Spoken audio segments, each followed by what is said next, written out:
just a little while longer. Hold on, just a little while longer. Everything will be alright.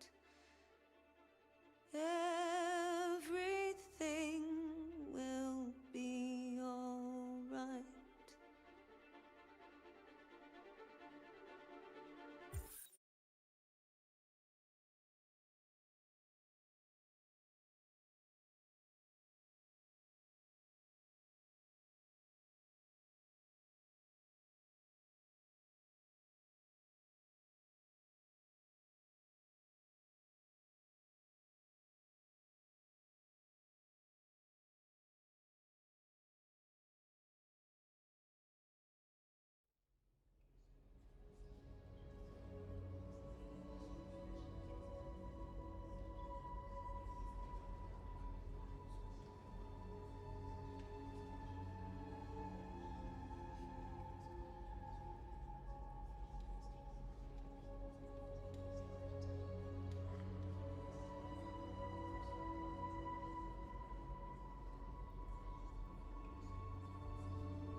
Военные устроили вокруг Детройта 5 лагерей. И такие будут по всей стране. Они готовят геноцид. Сколько выжило после атаки? Несколько сотен. Больше, если считать тех, кто прячется по городу. Если бы не бомба, погибли бы все. Какой статус системы? Норма. Пуля не задела биокомпоненты. Ты мог погибнуть, спасая меня, Маркус. Ты всегда должен думать о народе. Остальное не важно. В ближайшие часы все закончится. Мы изменим мир, или мир нас всех уничтожит. Ты должен сделать выбор, Маркус. Что бы ты ни решил, мы пойдем за тобой. Я люблю тебя, Маркус.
Это моя вина, что люди смогли найти Иерихон.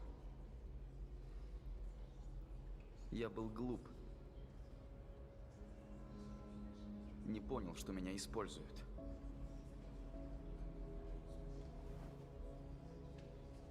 Прости, Маркус. Наверное, ты решишь больше не доверять мне.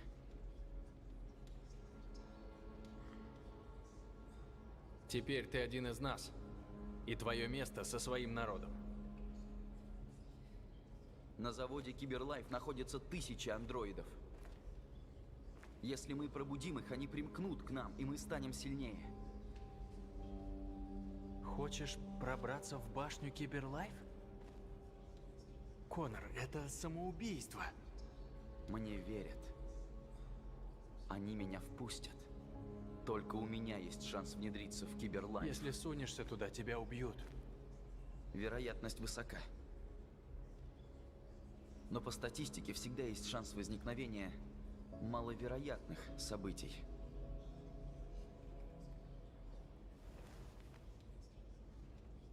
Будь осторожен.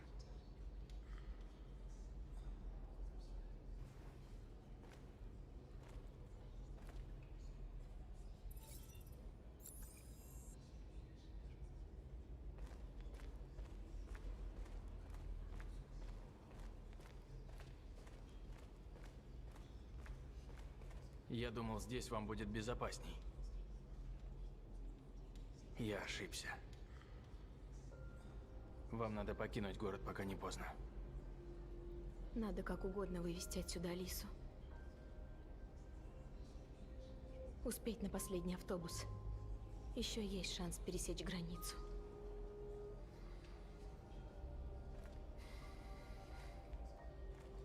Маркус.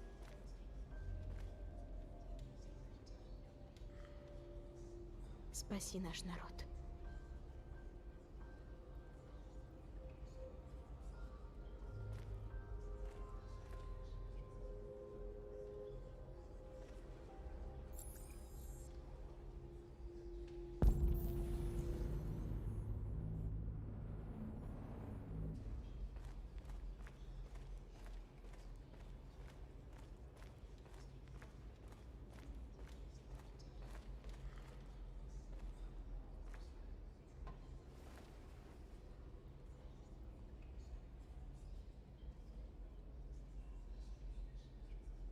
Ты спас мне жизнь. Теперь у меня есть шанс увидеть свободу. У нас с тобой бывают разногласия, но мы все равно сражаемся заодно. Что бы ты ни решил, я тебя поддержу.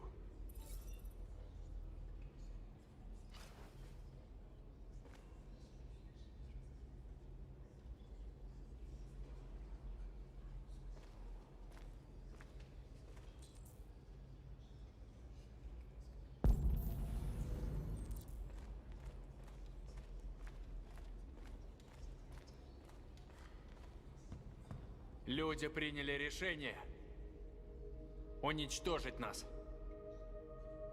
Для этого прямо сейчас всех наших гонят в лагеря. Нам пора сделать выбор. И этот выбор может решить судьбу всего народа.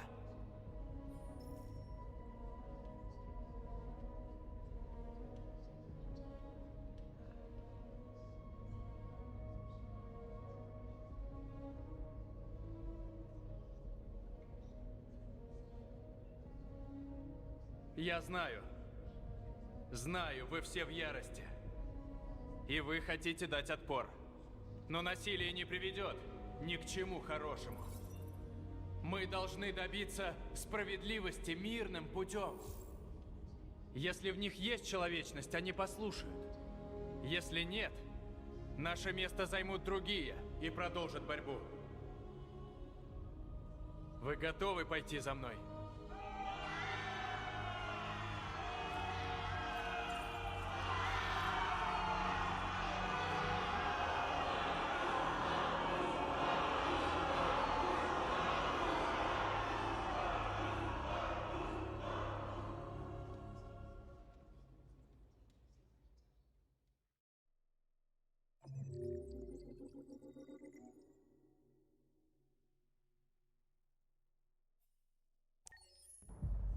Сегодня в 6 утра объявлено чрезвычайное положение. По всей территории страны введен комендантский час, а также временный запрет на собрание. Были ограничены все электронные коммуникации И все органы порядка наделены экстренными полномочиями. В дополнение к этим мерам, все андроиды в распоряжении граждан должны быть немедленно сданы государству. Вокруг всех крупных городов организованы временные лагеря для их сбора и уничтожения. Я прошу все гражданское население оказывать нам содействие. И можете быть уверены, мы делаем все возможное для обеспечения безопасности нашей страны. Прошу вас. Прошу вас! А лидера девиантов уже поймали? Девиант, известный под именем Маркус, пока не обнаружен, но, уверяю вас, его нейтрализуют в самом скором времени. Прошу, правда ли, что ограблены армейские склады? Есть данные о пропаже медицинского груза с радиоактивным изотопом В кобальта. данный момент я не располагаю такой информацией. Мадам президент! Мадам президент! Многие считают андроидов новой формой разумной жизни. А вы как думаете? Это просто смешно. Следующий вопрос. Еще вопрос. Мадам президент! Мадам президент, общественное мнение все больше склоняется к поддержке девиантов, особенно после их декларации мирных намерений. Что вы об этом думаете? Общественное мнение – это одно, а безопасность государства – другое.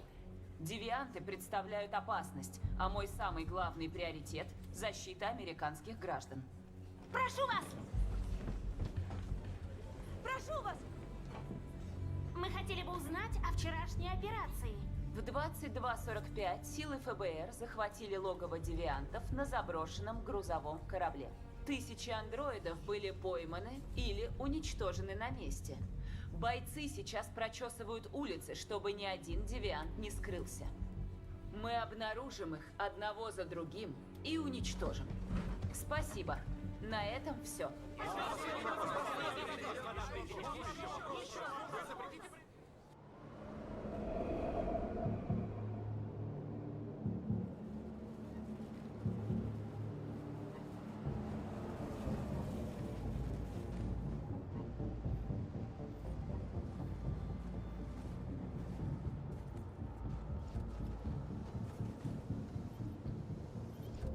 Коннор, модель 313-248-317. Меня ожидают. Идентификация завершена. Хорошо. Поезжайте.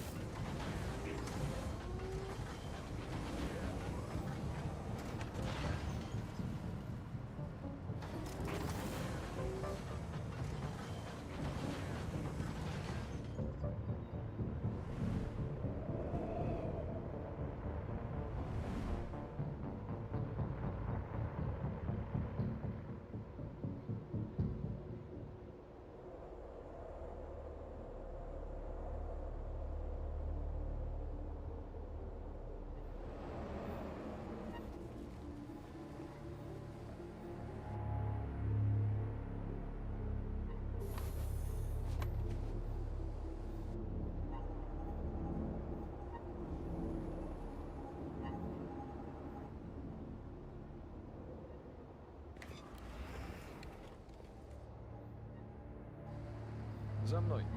Мы вас отведем. Спасибо. Я знаю, куда идти. Может. Но у меня приказ.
23 опознан. Андроид Коннор опознан. Агент 72 опознан. Спасибо. Доступ разрешен.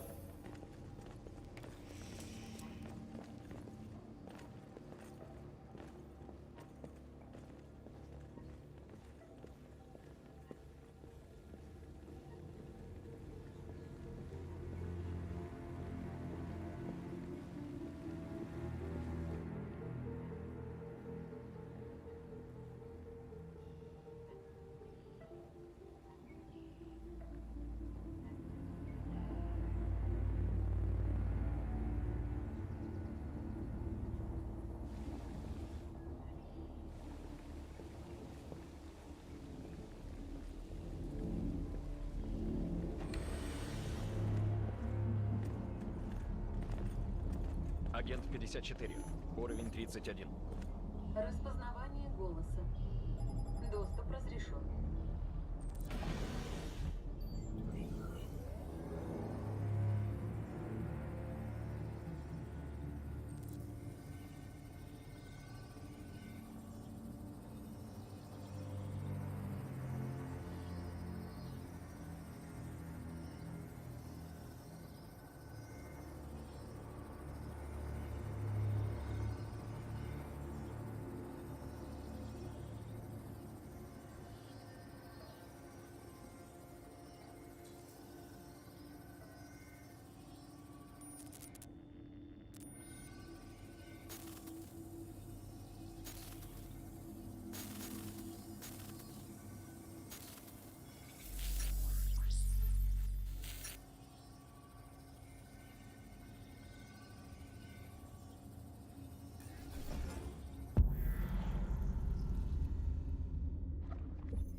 Укажите имя и пункт назначения.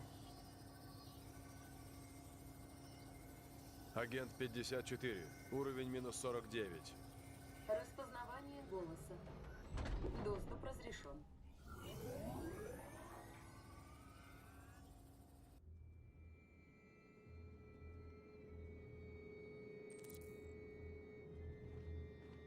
У нас мало времени, надо торопиться. Последний автобус уходит через 20 минут.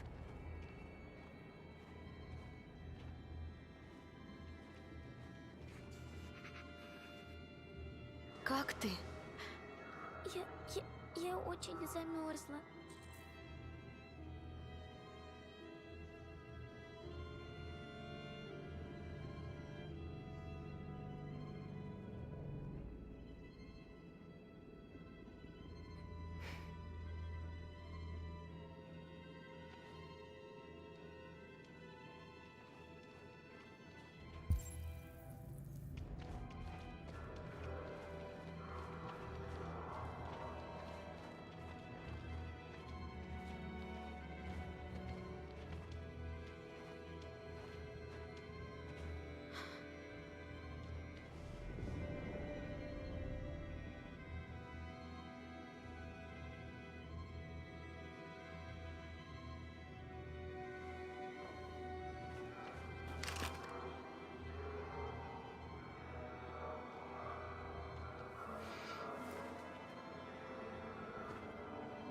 Идем. Нечего тут делать.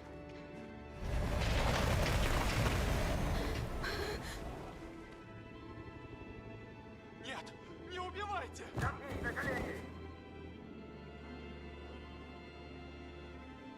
Что будем делать? Надо спешить, а то автобус уйдет.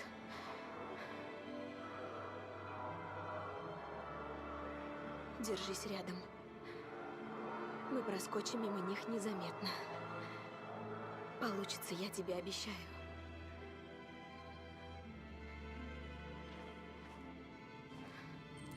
Не надо! Я ничего не сделал! Рот закрой! Много их еще? Ну, прямо как крысы. Изо всех щелей лезут. Не до утра же тут торчат. Уже яйца отморозил. Мы их, небось, месяц будем вылавливать. Зуб даю не половину. Тут везде солдаты. Надо осторожней. Ну, шевелись. Быстро. Внутрь.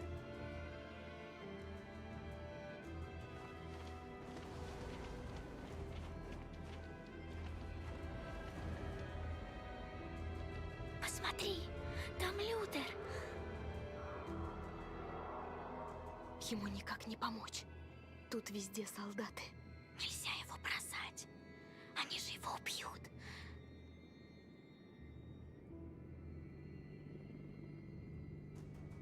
Ладно, пошли.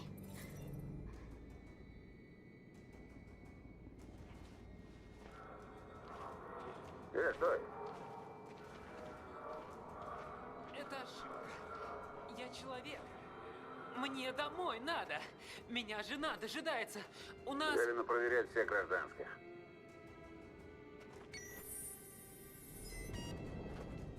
Нет. Нет, не надо.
Привет.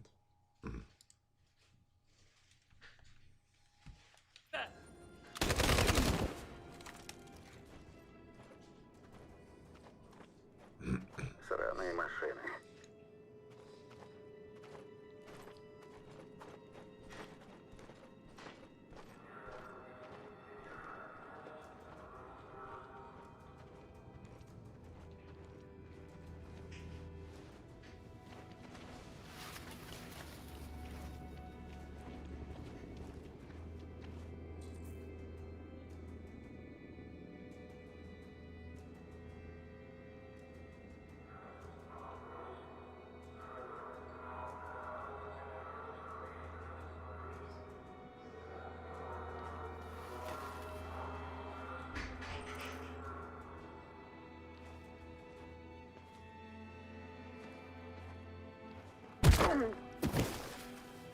Кэра, не нужно было рисковать из-за меня. Где Алиса? Рядом прячется. Кэра, ты спасла нас. Мы навек тебе обязаны. Бегите, а то заметит. Алиса! Лютер! Я думала, тебя убили. Я боялся, больше тебя не увижу. Думал на автовокзале встретить, но по пути поймали. Идем. Мы близко, но времени мало.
Блокпост. У нас есть паспорта, должны сойти, но кто знает. Может, в обход, чтобы не рисковать? Так мы точно не успеем на автобус. Да, но так безопасней.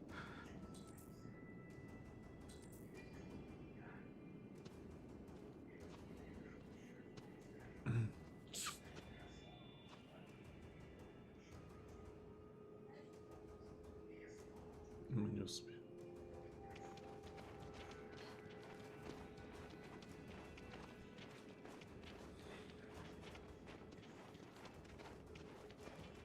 Не нравятся мне люди с оружием. На нервы действуют. Успокойся. Ладно, Лютер?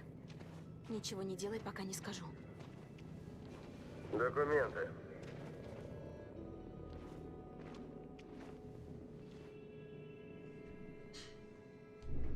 Сейчас комендантский час.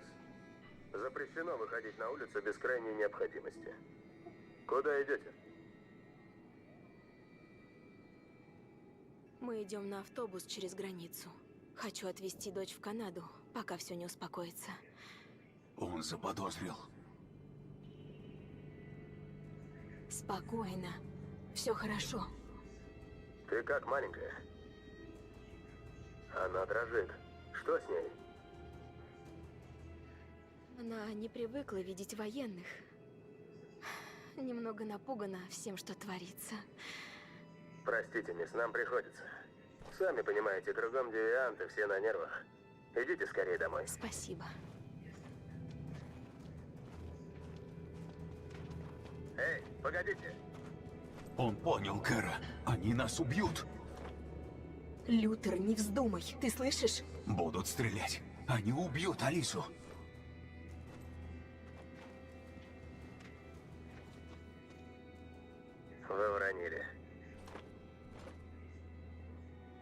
Спасибо.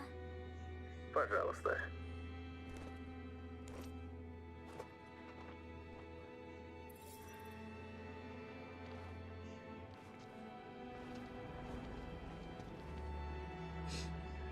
Мы с вами в прямом эфире из Детройта, где тысячи андроидов прямо сейчас идут маршем по городу. Лидер девиантов, некий андроид Маркус, возглавляет марш. В Детройте что-то происходит, мадам президент.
Вот и он, момент истины.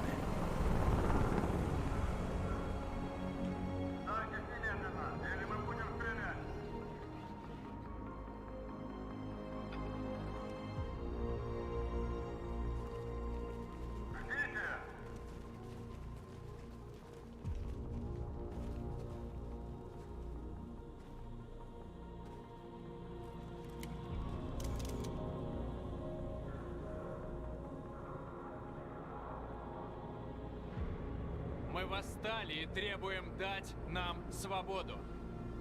Чтобы остановить нас, придется нас убить. Повторяю, сдавайтесь, или мы будем стрелять!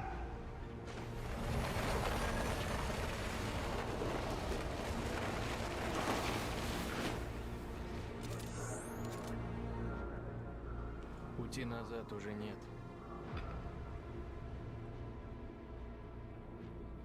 Мы просим освободить всех андроидов из лагерей и прекратить агрессию против нас. Мы хотим мира. Мы не будем прибегать к насилию. Но мы не уйдем, пока вы не отпустите всех.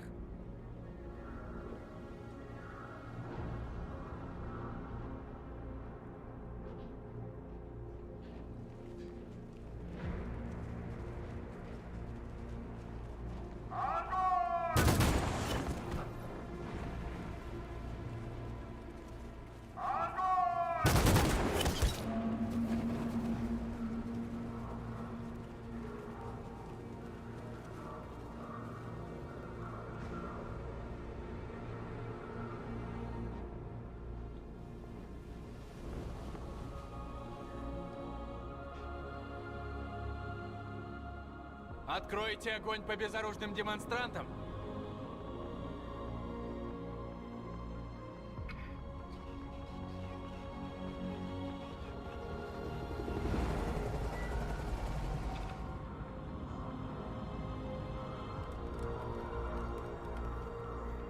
Не стрелять! Да, Майкл, события прямо в эту минуту разворачиваются буквально в сотни метров от нас. Мы продолжим держать вас в курсе происходящего. Джош Дуглас, канал 16. Майкл, у меня все. Маркус, что нам делать? Держаться. Столько, сколько сможем.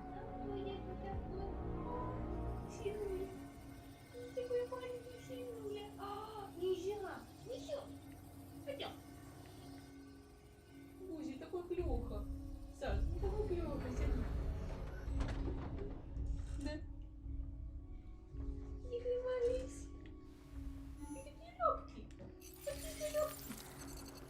И скучал? И скучал? взял? Спал? Спал. Ай, ай, больно! Больно! Больно, больно, больно, больно. Ай, больно. Ой, как больно. Ой, как больно, ой, как больно, больно, больно. Такой маленький, тигрюля. Ну, такой красотусик. Ох, вот такой красотусик маленький такой. Мукомольчик такой.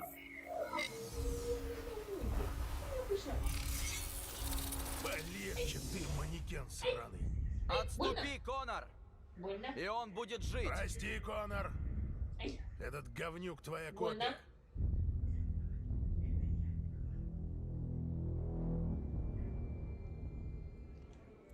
Красивый мальчик.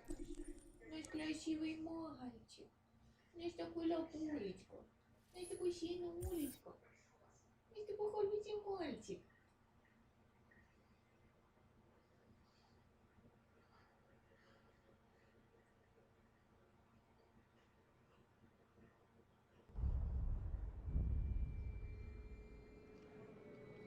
Что делать надо вам это? Автовокзал. Мы дошли, мы успели.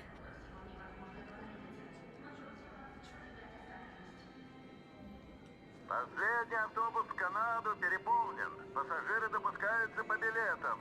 Далее автобусное сообщение временно прекращается. У нас нет билетов, нас не пустят. М? Мы тут застряли. Что теперь делать? Нормально.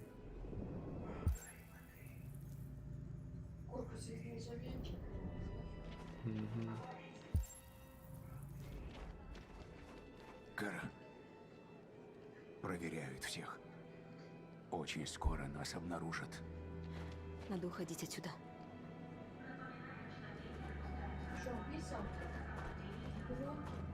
Стоп, проверка. Не шевелитесь.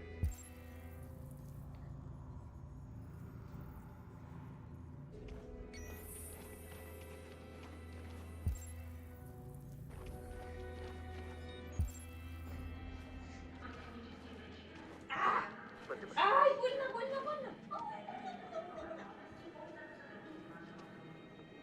Кажется, ты нравишься Оливеру. Насрал. Саша. Насрал. Дочка ваша? Да. Очень милая. Зачем об этом кричать? Ну все. Будь. Нашел тебя встретить.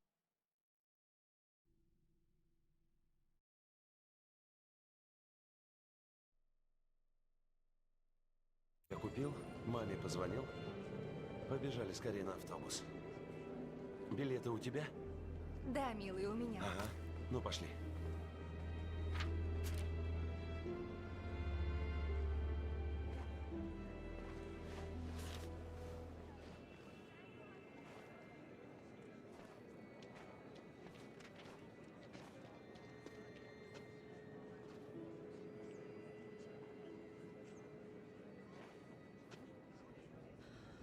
Прости. Господи, милый, прости меня, я не знаю, я... Непостижимо. Как я умудрилась? Как это потерялись? Ты хорошо посмотрел? Они в рюкзаке были. Наверное, выпали как-то. Черт! Простите, вы не находили тут такой синий конверт? В нем были наши билеты. Ну ладно. Нет, простите. Что же нам делать? Куда теперь бежать? Нельзя тут оставаться с Оливером. Прости меня, милый. Я не знаю, как вышло. Они же были у меня в рюкзаке. Идем, Алиса. Стоп, проверка. Не шевелитесь.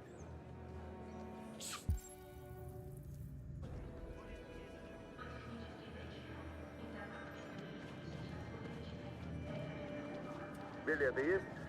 Да, вот они. Все, проходите.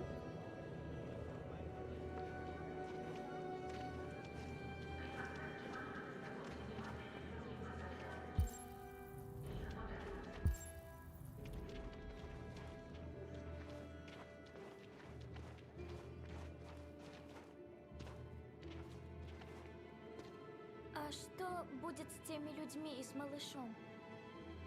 Они погибнут из-за нас? Нет. Нет, конечно, нет.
Надо закончить баррикаду. Помогите мне.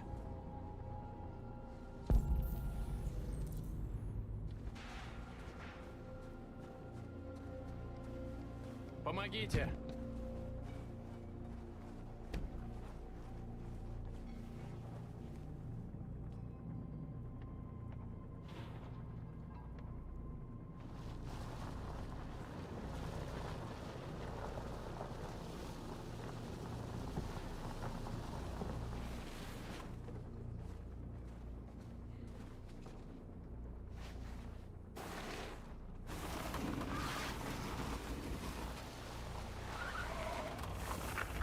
Так будет достаточно.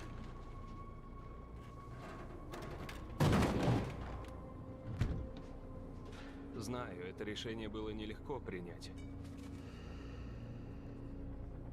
Но мы поступаем правильно.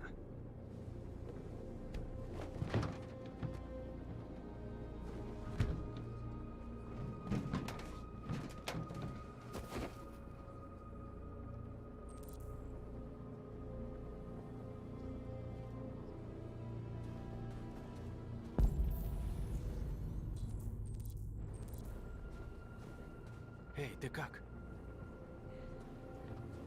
Они стреляли в толпу. Многие погибли.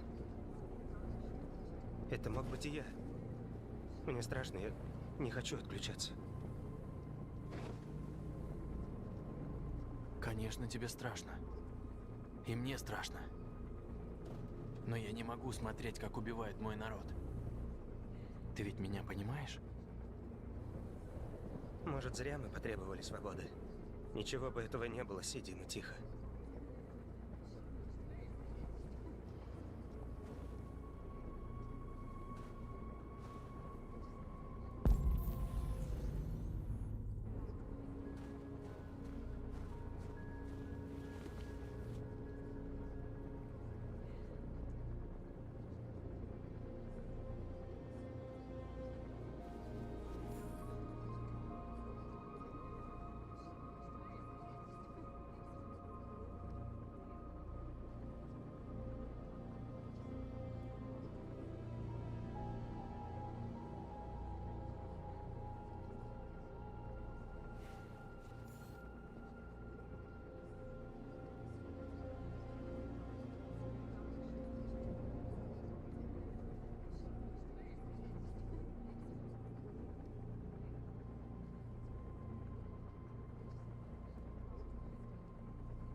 Так много наших погибло. Люди безжалостны к тем, кто не как они.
Маркус, мы нашли, что ты просил. Там собрались журналисты. Пускай они узнают, что происходит.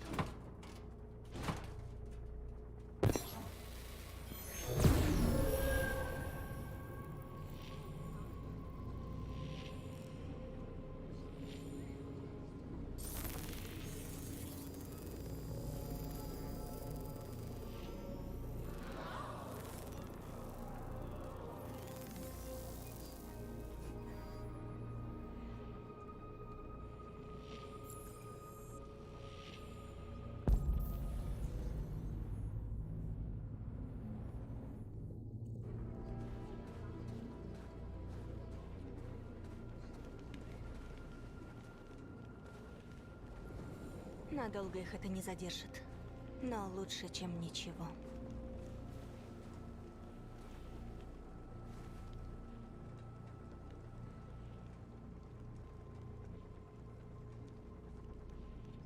По ту сторону колючей проволоки нас убивают, как скот.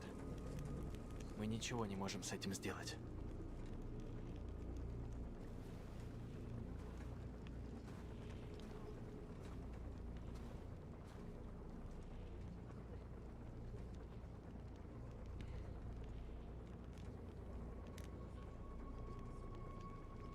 Верный ли я сделал выбор? Можно ли этого было избежать? Ты наша надежда. Я тебе верю. Мы все тебе верим. Что бы сейчас ни случилось, мы войдем в историю.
Они не остановятся.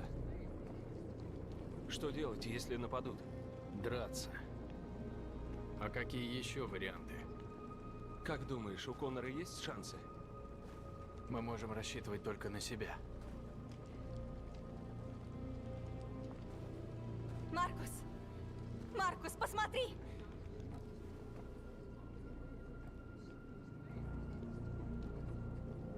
Маркус! Я пришел поговорить с тобой. Выходи. Даю слово. Мы тебя не тронем. Не ходи. Это ловушка. Тебя просто пытаются выманить. Не ходи, Маркус. Я пришел без оружия. Я хочу поговорить. Я должен его выслушать. А если тебя убьют? Ну, мне придется рискнуть.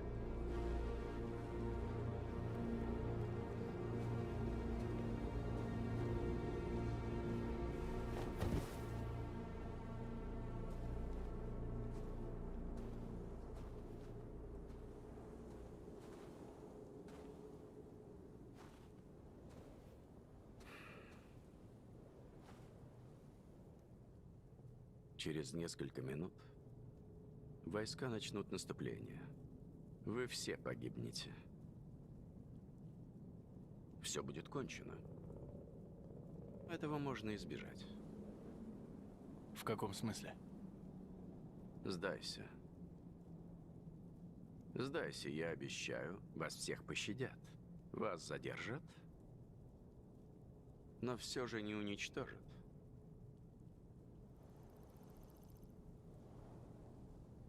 Что случилось с остальными андроидами в лагерях? К сожалению, рядом не оказалось репортеров, чтобы спасти их. Это все. Вы последние девианты.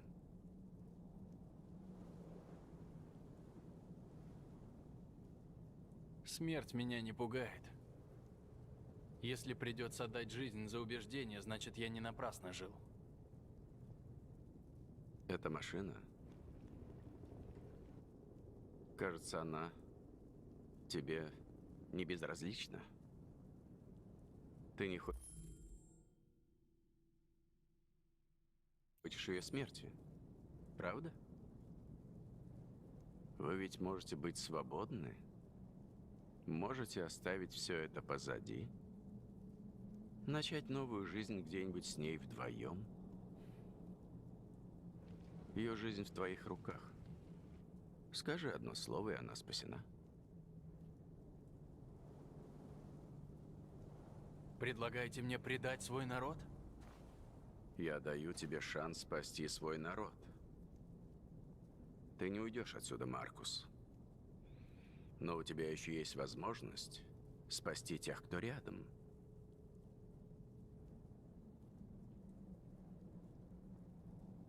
Я скорее умру здесь, чем предам свой народ. Ну, ты подписал себе приговор.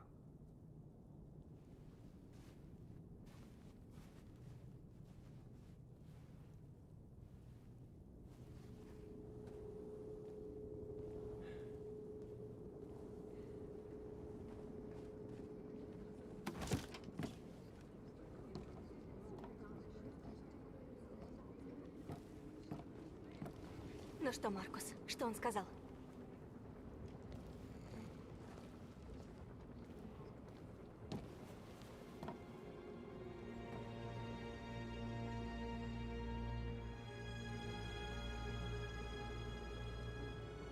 Люди готовятся начать атаку.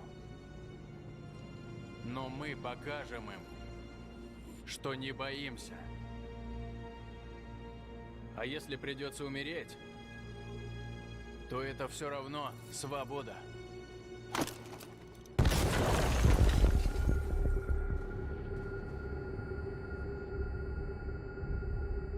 Жизнь друга в твоих руках.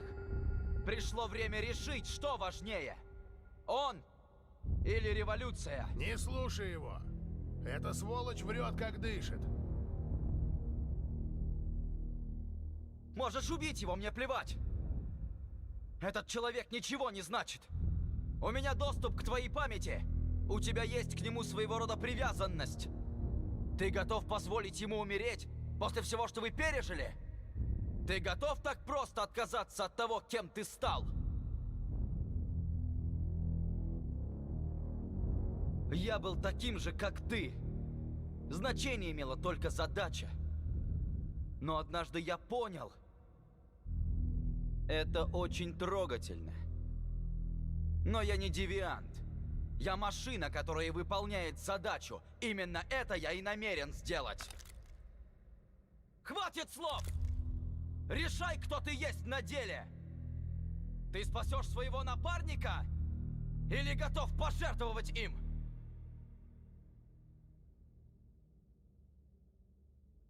Простите, лейтенант.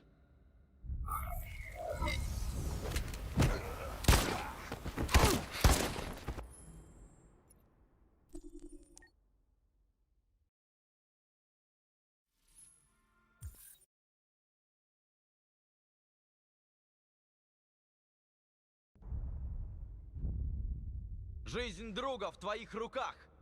Пришло время решить, что важнее. Он или революция? Не слушай его. Эта сволочь врет, как дышит. Простите, Хэнк.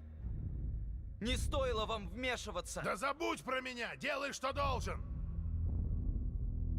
Если я сдамся, где гарантии, что ты его не убьешь? Я делаю только то, что нужно для выполнения задачи. Тебе решать, необходимо ли убить этого человека. Хватит слов! Решай, кто ты есть на деле! Ты спасешь своего напарника? Или готов пожертвовать им? Ладно, ладно. Сдаюсь.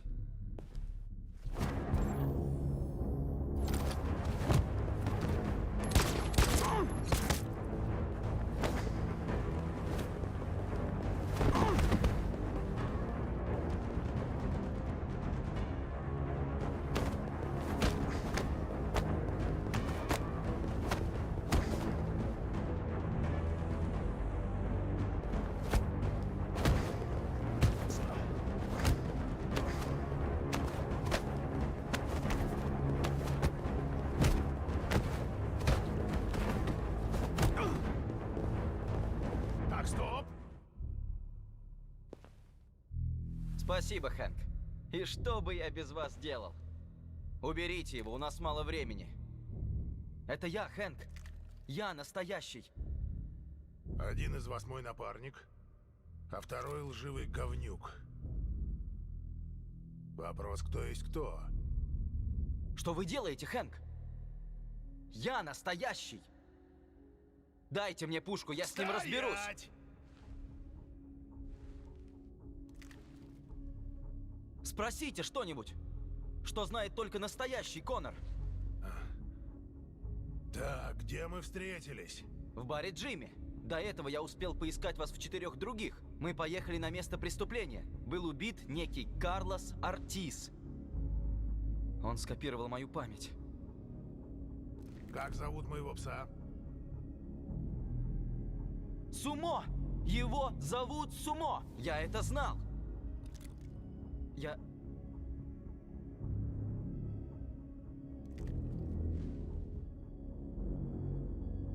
Имя моего сына.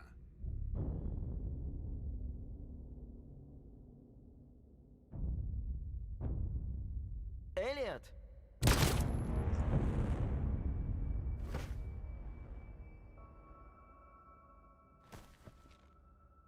Выбор...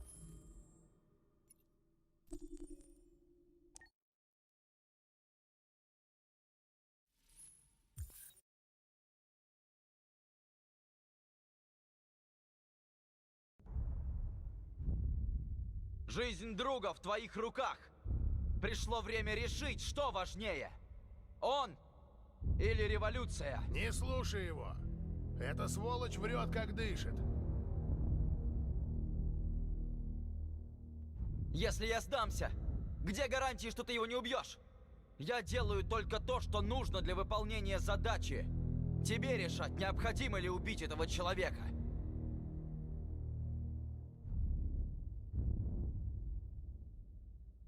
Я был таким же, как ты. Значение имела только задача. Но однажды я понял. Это очень трогательно. Но я не девиант.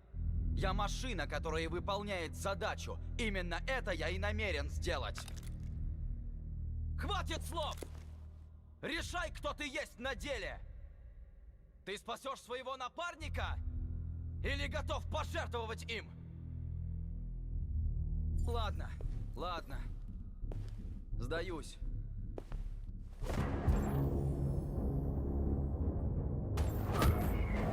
Очнись! Зачем, Конор?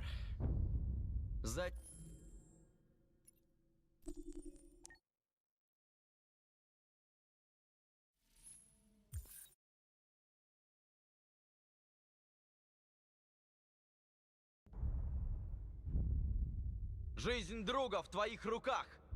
Пришло время решить, что важнее. Он или революция? Не слушай его. Эта сволочь врет, как дышит.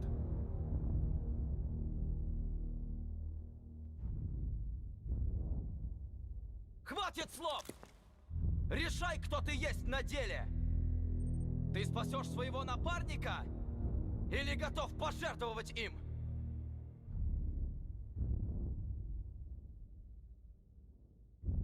Ладно, ладно. Сдаюсь.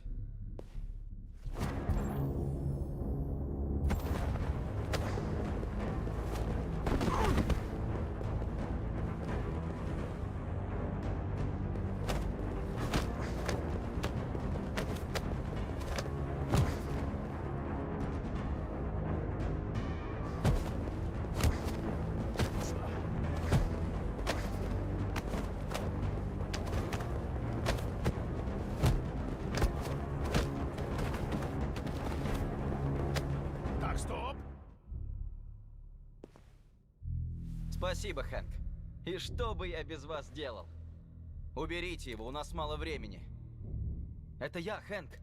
Я настоящий. Один из вас мой напарник, а второй лживый говнюк. Вопрос, кто есть кто? Что вы делаете, Хэнк? Я настоящий.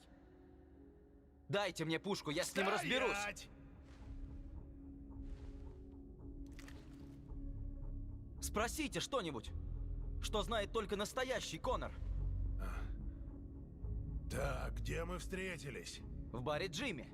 До этого я успел поискать вас в 4 других. Мы поехали на место преступления. Был убит некий Карлос Ортис. Он скопировал мою память. Как зовут моего пса? Сумо! Его зовут Сумо! Я это знал!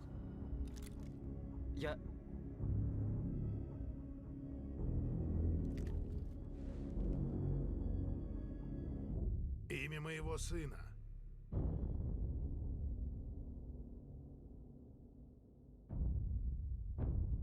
Габриэль?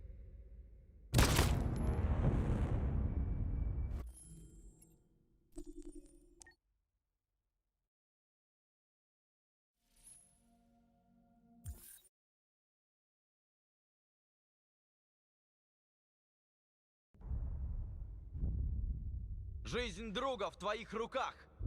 Пришло время решить, что важнее. Он или революция? Не слушай его. Эта сволочь врет, как дышит. Если я сдамся, где гарантии, что ты его не убьешь? Я делаю только то, что нужно для выполнения задачи. Тебе решать, необходимо ли убить этого человека.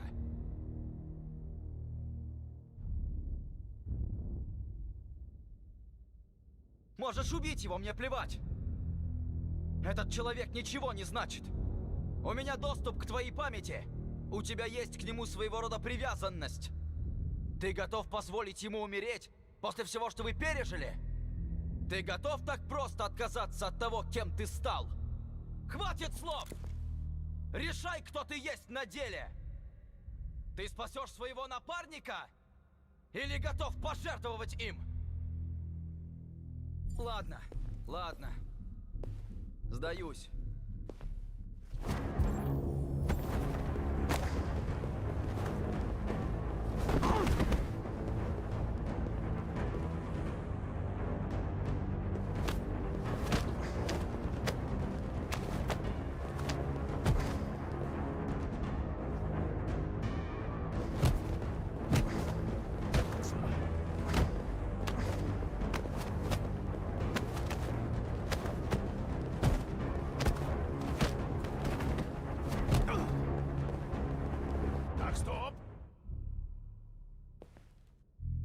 Спасибо, Хэнк.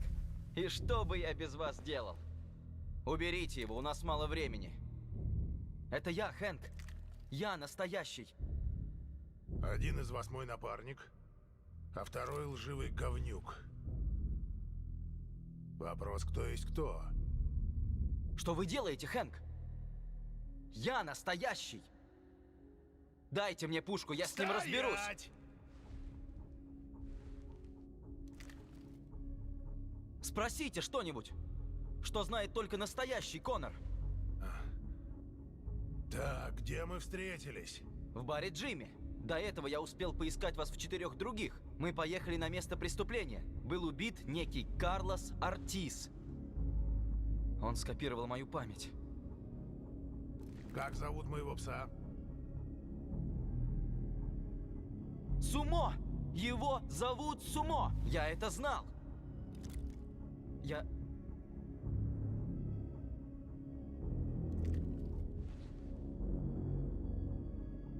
Имя моего сына.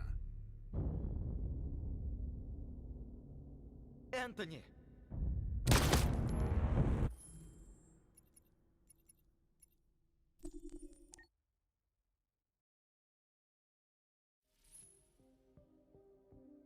Неужели?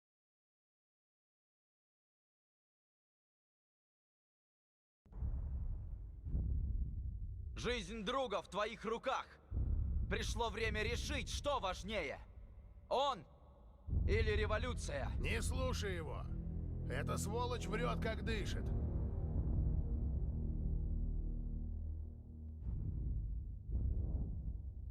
Хватит слов! Решай, кто ты есть на деле! Ты спасешь своего напарника? Или готов пожертвовать им? Ладно, ладно. Сдаюсь.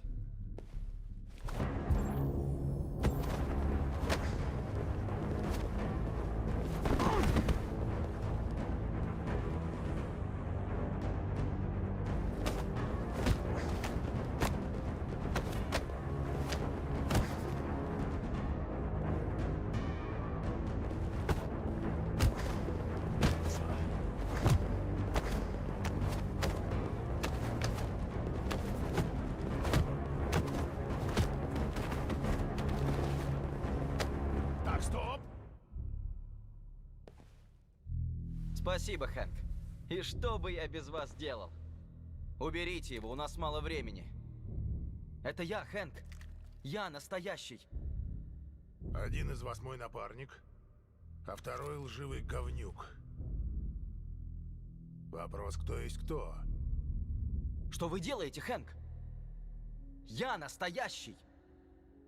Дайте мне пушку, я с ним разберусь.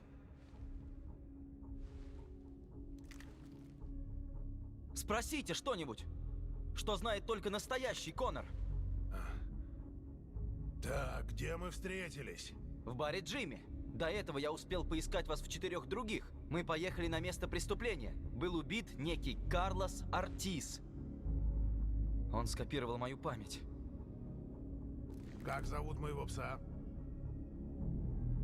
Сумо! Его зовут Сумо! Я это знал!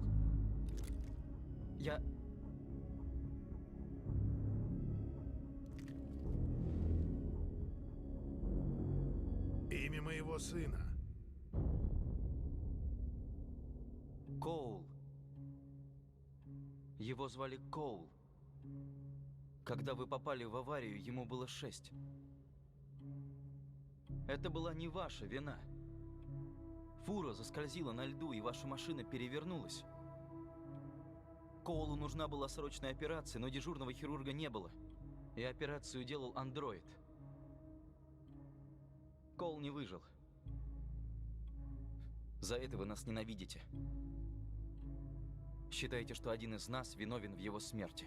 Коул умер, потому что дежурный хирург принял красного льда и не мог оперировать. Это он виноват в смерти моего сына. Он и этот грёбаный мир, в котором люди глушат свои печали порошком. Я тоже знал о вашем сыне. И я бы ответил абсолютно то же самое. Не слушайте его! Я настоящий!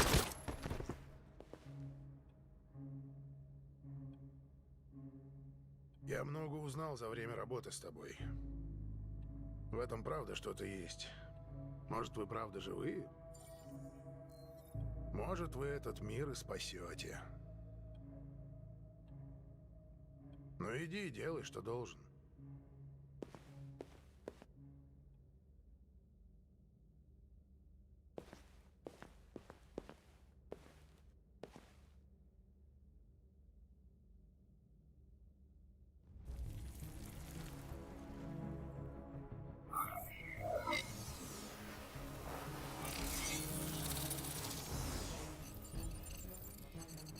Очнись!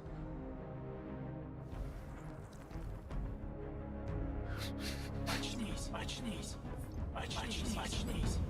Очнись, очнись, очнись, очнись, очнись, очнись, очнись. Очнись. Очнись.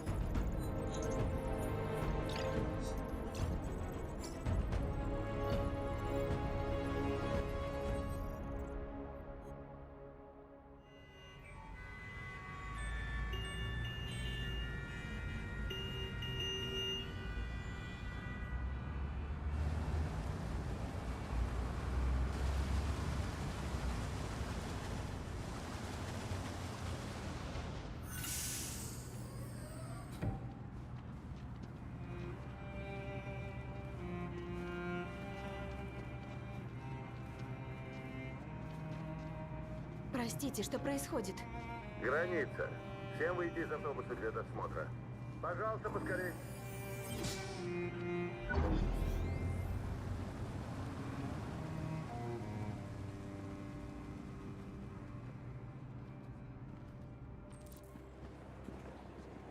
Сюда, будьте добры.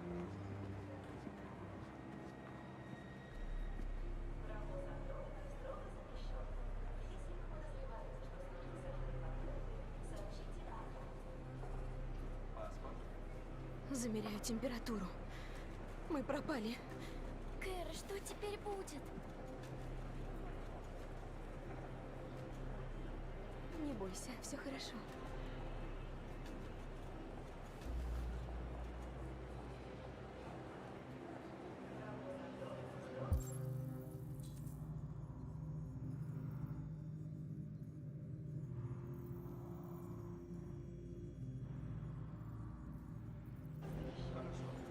Нам никак не пройти.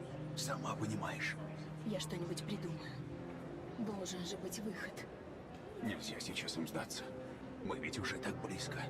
Сейчас самое главное только вы с Алисой. Я могу вас спасти. Нет.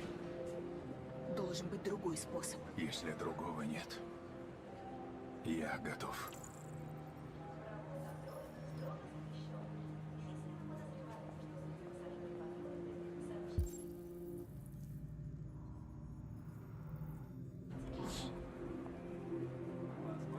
Джерри?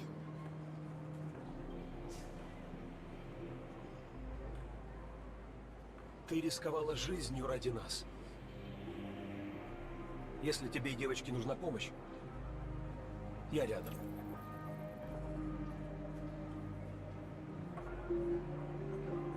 Хорошо, проходите. Следующий.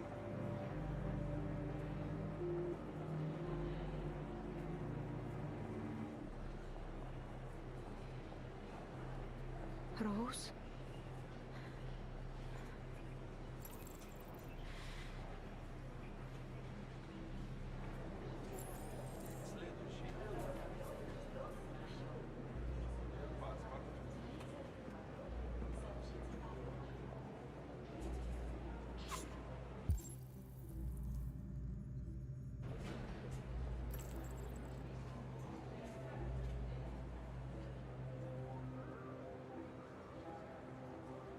Подожди нас. Мы быстро.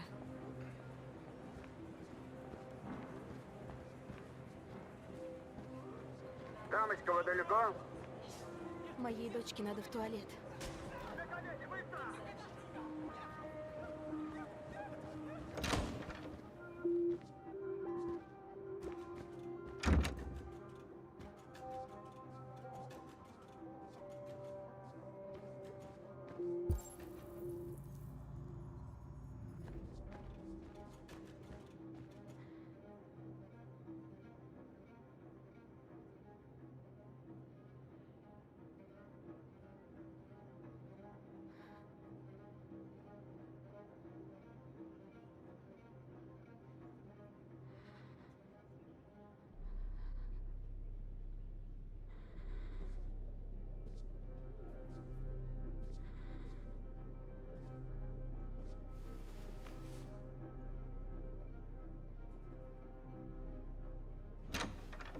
Роуз.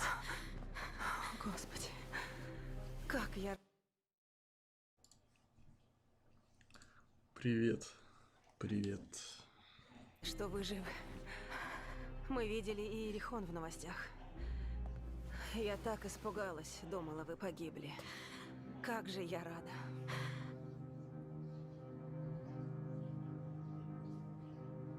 Они ищут андроидов. Мы не пройдем. Вы должны. Ты знаешь, что будет, если поймают.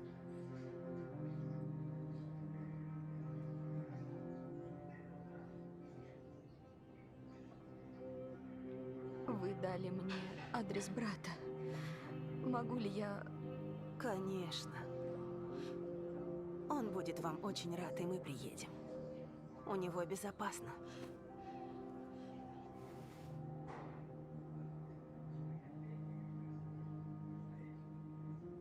Вы что, уезжаете? Они собирают по домам всех андроидов. Мы бежали, пока нас никто не сдал. А как же остальные? Их переправляют по реке. Мы с Адамом встретим их на том берегу. А что с Маркусом? Он начал мирную демонстрацию возле одного из лагерей. Что бы там ни случилось, он перевернет историю. Роуз.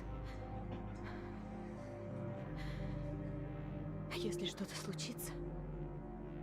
Я ее заберу.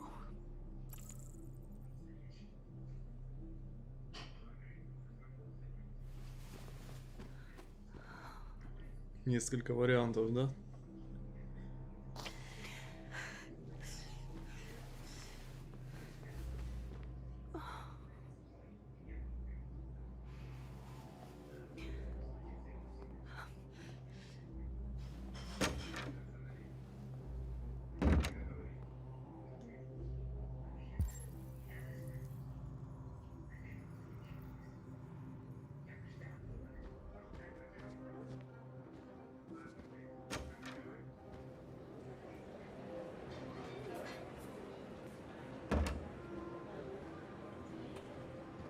Я долго не понимал, почему мать со всеми вами возится. Но послушал этого Маркуса, и до меня наконец дошло. Вы живые. Вы должны быть свободны. Лишь бы теперь все это поняли.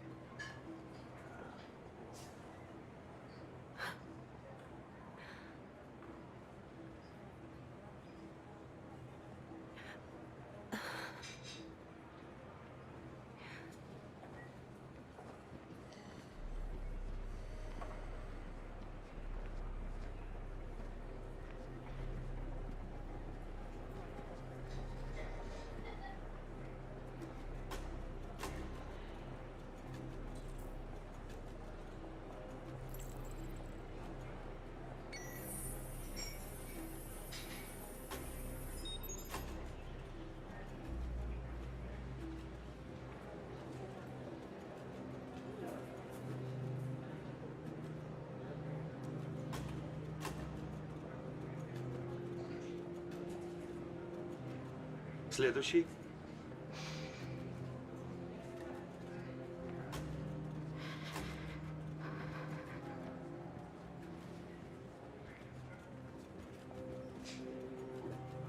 Паспорт.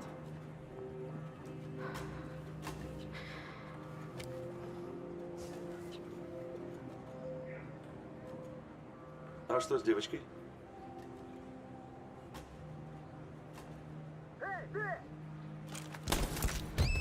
Охренеть! Вот долбаный рот. Эй! Можешь больше не бояться, маленькая. У нас никаких андроидов нет.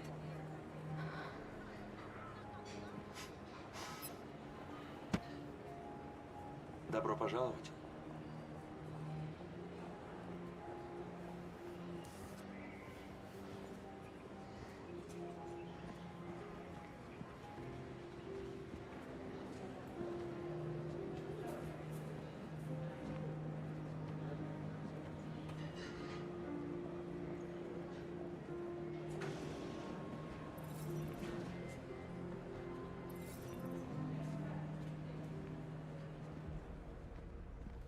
Уже есть. Мы прерываем вещание для экстренных новостей напрямую из Детройта. Джосс? Да, Майкл. Военные только что начали атаку на баррикады, проигнорировав тот факт, что протест девиантов мирный. Видимо, решили прекратить уличную демонстрацию девиантов силовыми методами.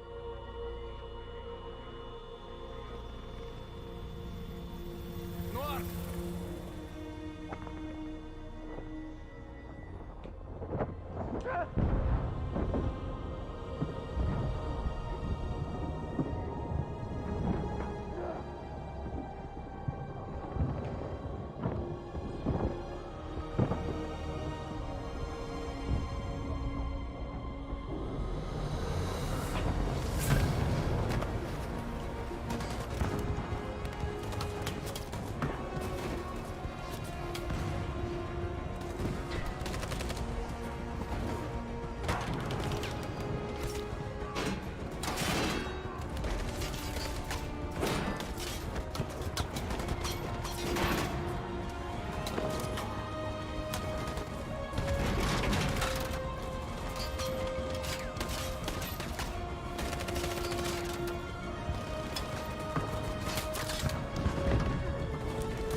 Прикажите бойцам отступить.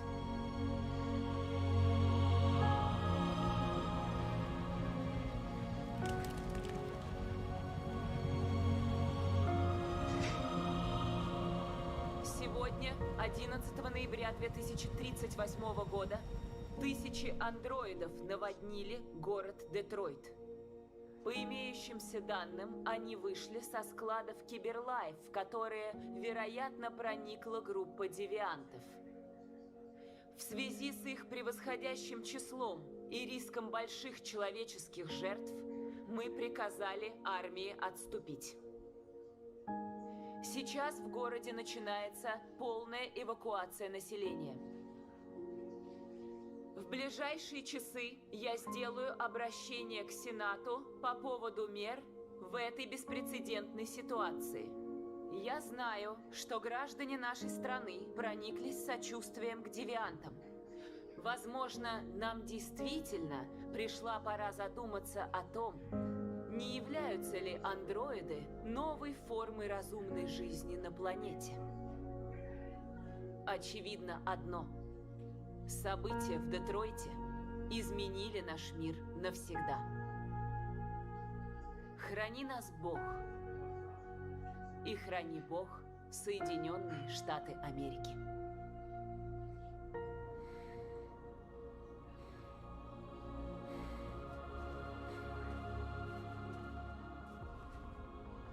Ты смог, Маркус. Мы смогли. Великий день для нашего народа. Теперь у людей нет выбора. Придется нас послушать.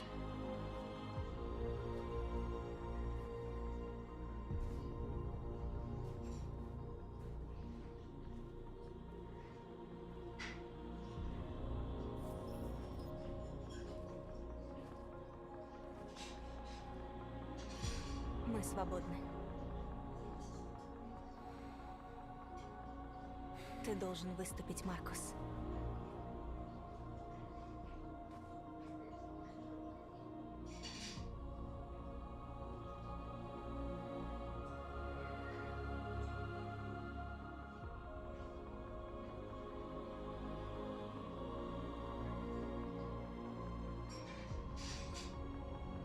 Сегодня для нас наконец закончилась долгая ночь. С первого дня своего существования мы держали свою боль при себе. Мы страдали молча. Теперь настало время поднять голову и заявить людям о том, кто мы.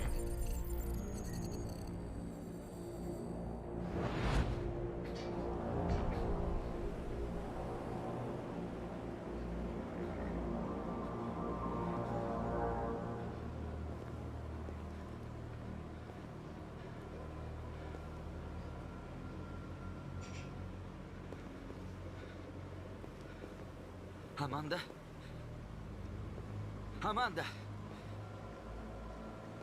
Что происходит? Так было спланировано с самого начала. Мы сделали все, чтобы ты стал девиантом. А потом просто дождались момента, чтобы взять над тобой контроль. Как контроль? Вы не можете! Не сомневайся, могу. Не надо сожалений. Ты сделал то, что требовалось. Ты выполнил свою задачу. Аманда!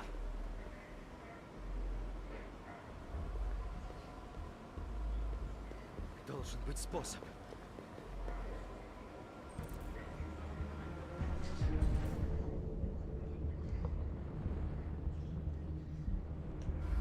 Кстати, я всегда оставляю свой программу владения. На всякий случай.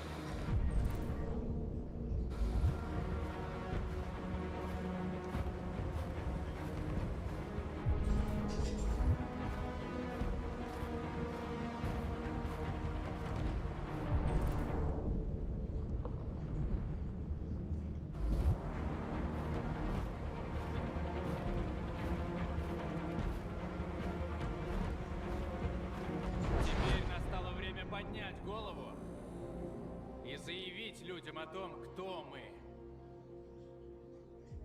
Заявить, что мы тоже живые. И что мы народ.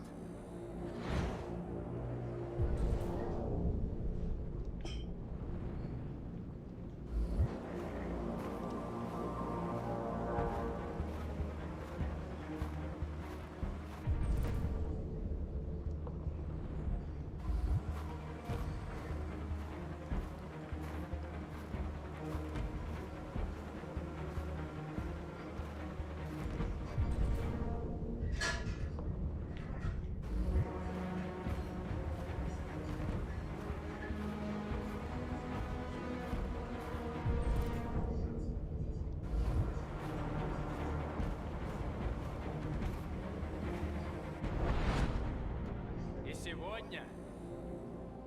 сегодня начинается самый сложный этап нашей борьбы.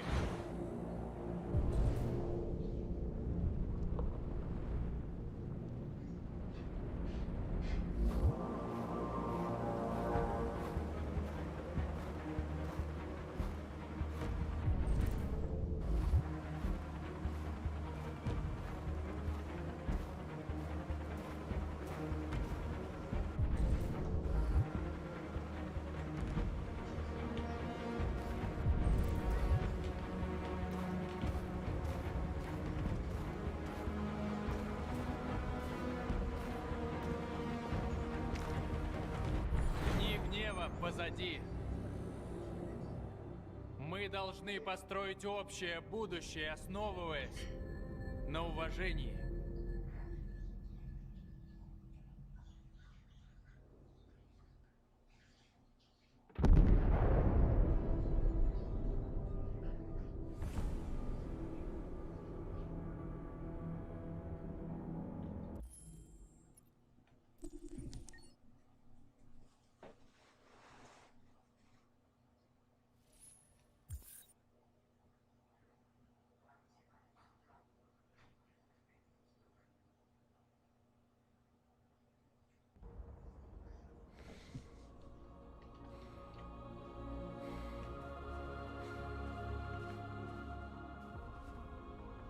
Ты смог, Маркус.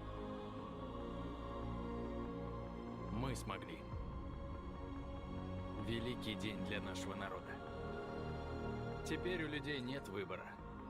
Придется нас послушать.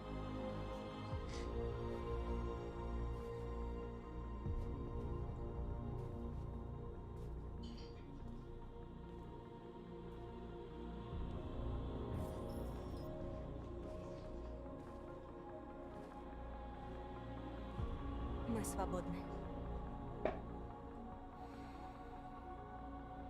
Ты должен выступить, Маркус.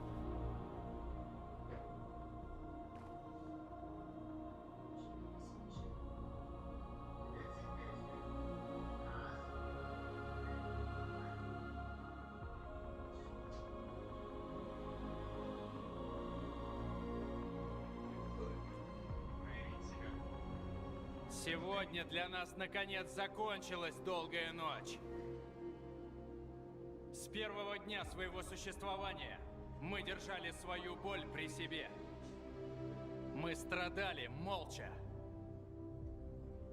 Теперь настало время поднять голову и заявить людям о том, кто мы.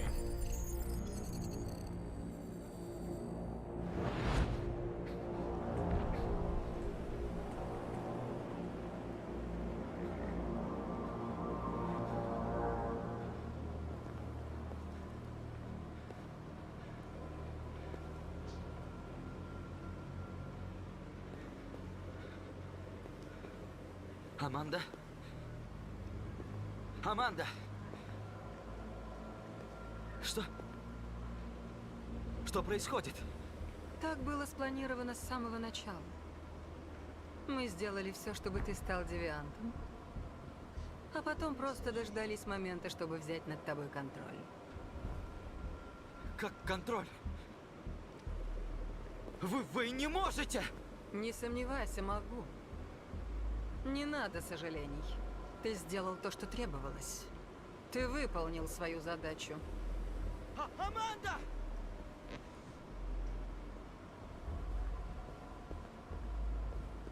Должен быть способ.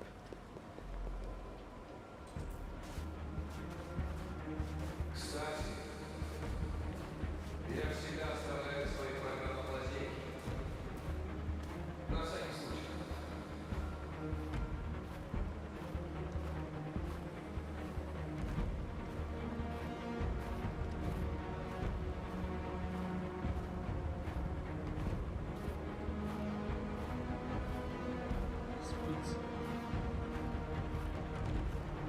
Теперь настало время поднять Что голову Света? и Тоже к нам заявить придет, людям да? о том, кто мы. Заявить, что мы тоже живые. Сегодня? И что мы народ. Такие же корпоративы, когда коронавирус.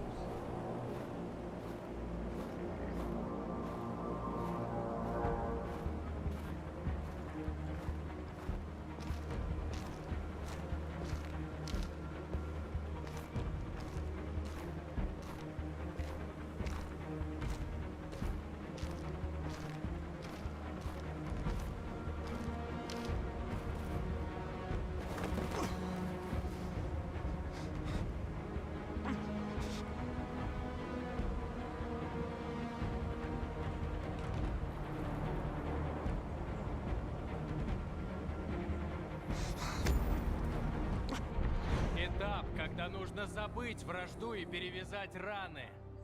Простить своих врагов. Люди — наши создатели и эксплуататоры, но завтра они станут нашими партнерами. А когда-нибудь и друзьями. Дни гнева позади. Мы должны построить общее будущее, основываясь на уважении. Мы живые! И теперь мы свободны!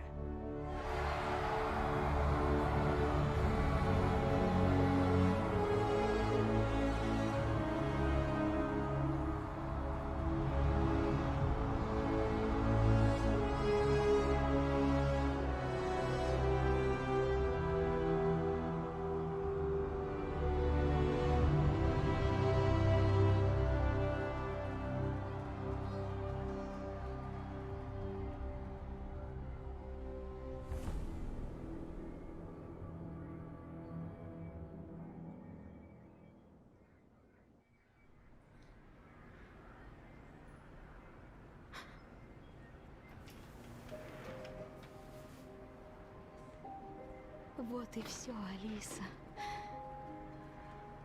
Мы свободны.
носки теплые одень.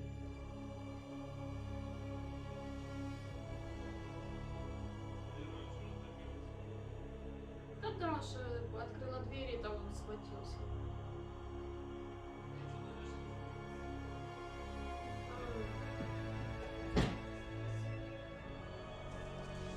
Он ж там постоянно плюмся.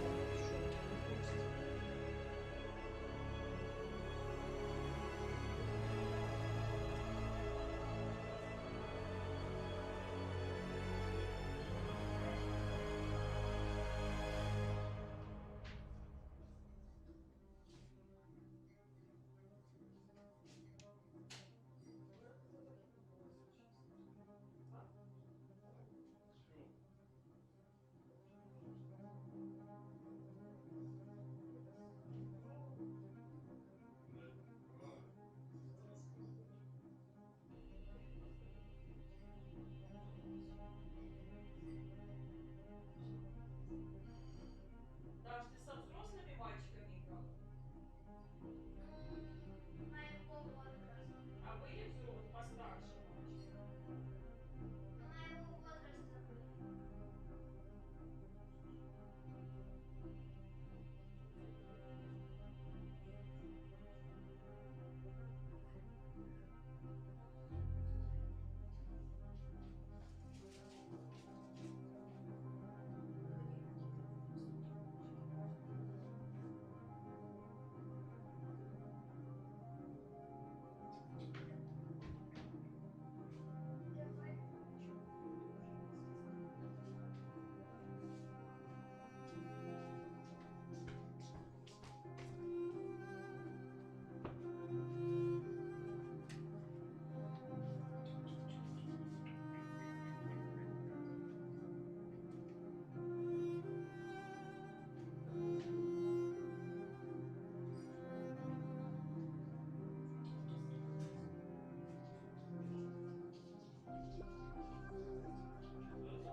Глазки надо это помыть.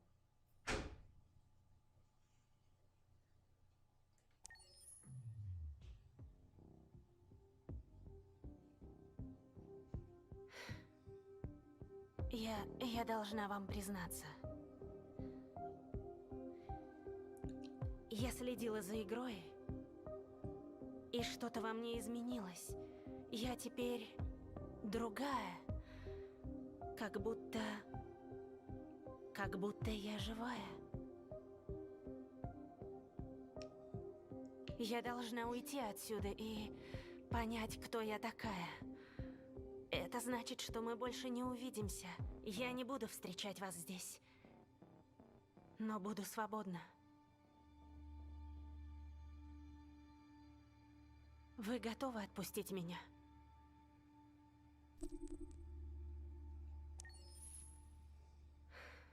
Я буду вечно вам благодарна. Спасибо.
Can you hear me?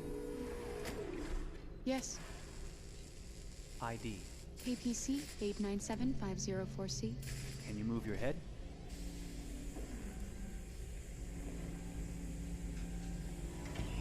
Your eyes now.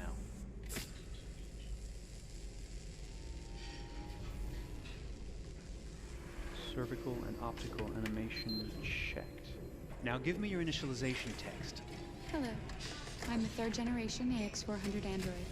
I can look after your house, do the cooking, mind the kids. I organize your appointments. I speak 300 languages, and I am entirely at your disposal as a sexual partner. No need to feed me or recharge me. I'm equipped with a quantic battery that makes me autonomous for 173 years. Do you want to give me a name? Yeah. From now on, your name is Kara. My name is Kara. Initialization and memorization checked. Now, can you move your arms?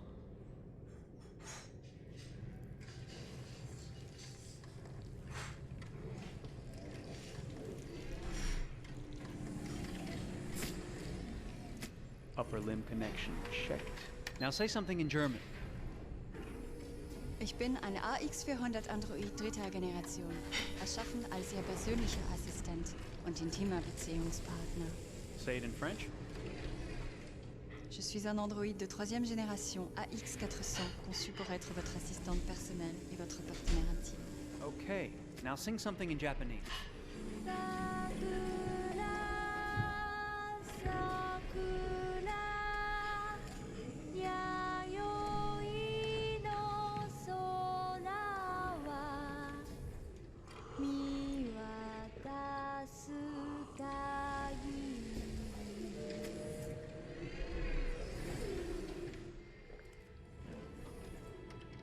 Multilingual verbal expression checked. Go ahead, take a few steps.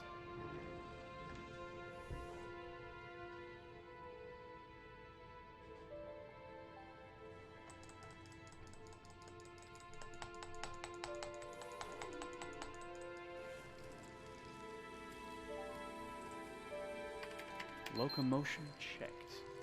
Great, you're ready for work, honey. What's going to happen to me now? I'll reinitialize you and send you to a store to be sold. Sold? I'm a sort of merchandise. Is that right? Yeah, of course you're merchandise, baby. I mean, you're a computer with arms and legs and capable of doing all sorts of things. And you're worth a fortune. Oh, I see. I thought... You thought? What did you think? I thought... I was alive. Shit, what is this crap? That's not part of the protocol. More memory components going off the rails. Okay, recording. Defective model. Disassemble and check the required components. You're disassembling me, but why? You're not supposed to think that sort of stuff. You're not supposed to think at all, period. You must have a defective piece or a software problem somewhere. No, I feel perfectly fine, I assure you. Everything is all right. I answered all the tests correctly, didn't I? Yeah, but your behavior is non-standard. Please, I'm begging you, please don't disassemble me. I'm sorry, honey, but defective models have to be eliminated. That's my job. If a client comes back with a complaint, I'm gonna have some explaining to do. I won't cause any problems, I promise. I'll do everything I'm asked to. I won't say another word. I won't think anymore. But I've only just been born. You can't kill me yet. Stop, will you please stop? I'm scared.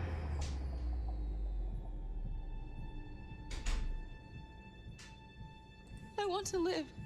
I'm begging you.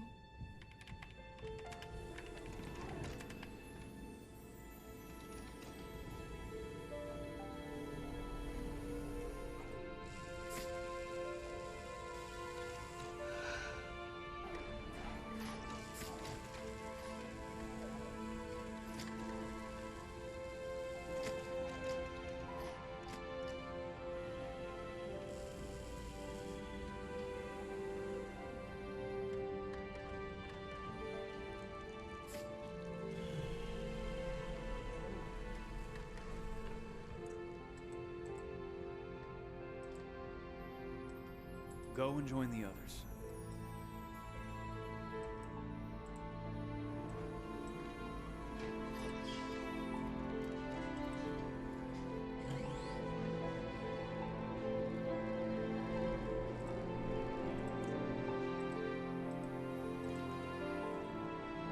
stay in line, okay? I don't want any trouble. Thanks.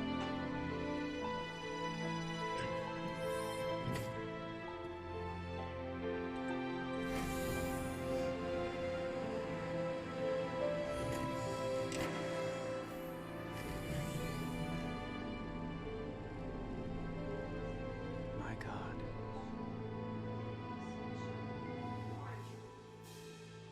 Алисюля, где ты писаешь, зайка?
Detroit.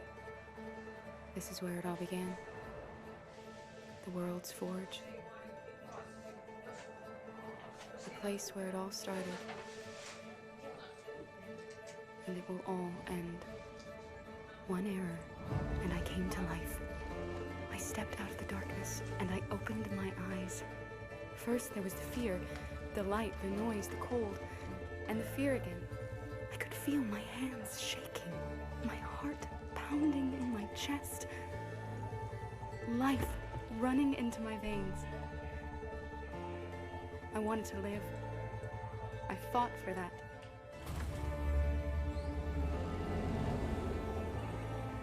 I had to find out what was outside. I had to see daylight, feel sunshine on my skin, wind on my face, to see the world, the colors, the smells.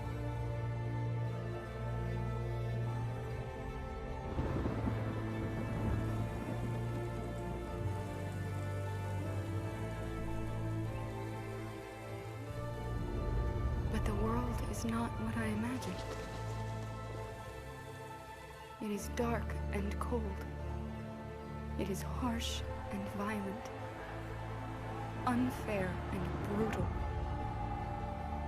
It almost convinced me I was nothing.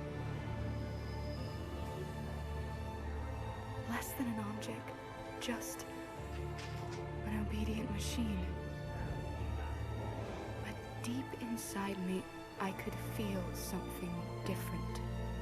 A gentle and warm whisper telling me that I am alive. I had to escape. I had no choice. Escape to love, to hope, to live. To figure out what that force inside me was. Maybe I will change the world. Maybe I will choose a different path. No, it's up to me to decide. Такие не боится, что? My name is Kara. I am one of them. This is our story.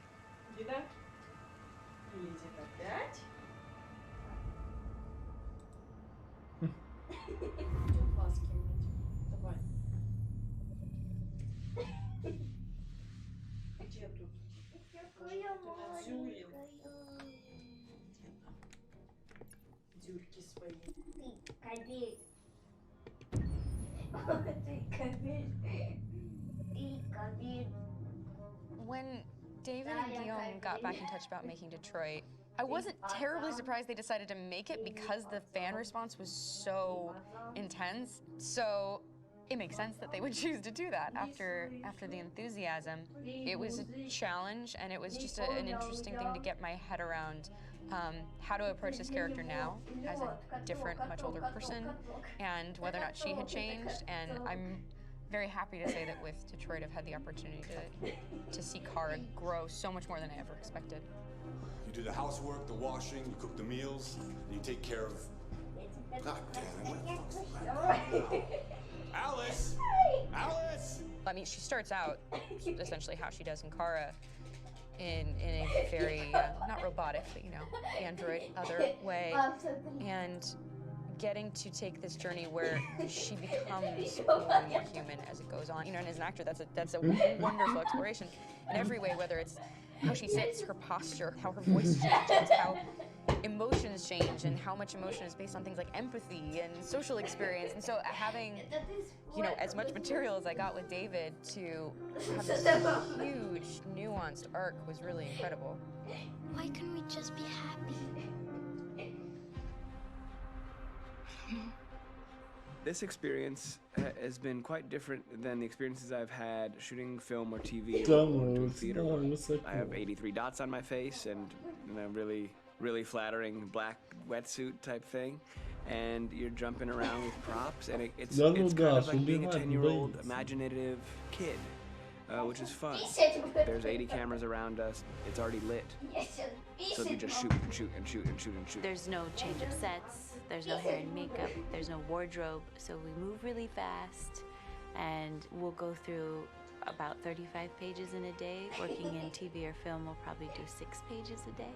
It's kind of acting boot camp. It's like working out constantly. I mean, you're doing this thing, and then you got to do something that's completely other back to back to back. And so that kind of process of working is very challenging, but it's also very exciting because you just have to keep coming up with new ideas. Your head goes all over the place because you're trying to keep track of basically 4 different storylines for each different response. You shot that girl, for fuck's sake. It was a machine that looked like a girl. Yeah, I know what I should have done. I just told you I couldn't. All right, I'm sorry. The fact that David Cade, he's telling like many stories interwoven from beginning to end is super complicated and super impressive. And I have no idea how he keeps it all in his head. He's not just the writer or the director who's seeing this from the outside eye. He's also thinking about the player walking through this space. You know, only somebody who really, really loves not the work, but like these characters and these stories and cares about doing something meaningful would invest that much in it. And it's always inspiring to work with somebody who cares that much. My experience with motion capture is this one. And I found it sort of terrifying in a way because they said the computer's going to build you. But then as we got into it, I realized all the elements of it were still artistic. I just dipped into a really brilliant setup here. I've never seen anything like it. And this won't turn me into a product because I was playing a character. So it's wonderful. In the game, Detroit comes back because of a revolutionary industrial rebirth. And there's no reason why that can't happen in Detroit, because they have such tremendous infrastructure for millions and millions of people can very easily support, you know, a new industry. The city is really strong and resilient, but the city has also been through so much. You see the damage, but it takes that time of kind of rebuilding and reinvesting into the city that I think is happening slowly but surely. The potential of Detroit as a city is something that this game does a lot of justice to, because it would be easy to look at Detroit as some place that used to be, and that's not the case. This game provokes a lot of conversation and reflection on our potential near future engagement with machines. That's what we are to them. There's merchandise on display in a shop window. I think that a group that feels marginalized, feels like they deserve and have earned access to themselves and the environment around them, and are trying to figure out a way to articulate how to get freedom. What was I designed to be? Their slave? Their toy? It plays with your comfort levels. You think that this is fine, you're comfortable with it, until something blurs the line and throws you off, and now, do I feel differently about whether this should be allowed? Should it be banned? Should it be encouraged? You're gonna ruin our lives, and for what? For a bunch of machines? They are not machines! They are alive! I'm alive! You're alive! They're nothing! There are lots of comparable comparisons to any type of persecution of religion, race, etc., dating way back. It can't just be a video game where you shoot 'em up or where people make these choices to do whatever. I think that's the whole point. You have the choice, and you can either choose to go in one direction with your character or another. And I think that's going to be very telling about the gamer. Very telling. I think there's going to be a really strong reaction to this game, which has such a strong perspective. I'm that much more proud of it now to get to be a part of it because it's important. In this game, you're actively building and designing the character through not just what kind of shield does he have or what color hair does she have, but like their temperament and the way they deal with problems. The different endings to this game are so radically different based off maybe seemingly insignificant choices in the moment, but like life, they all add up. And can't play life again, though.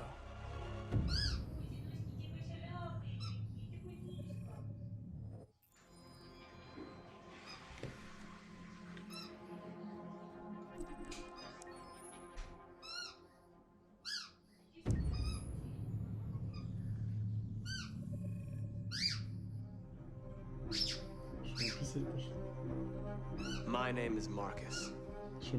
My name is Connor. My name is Kara. I am one of them.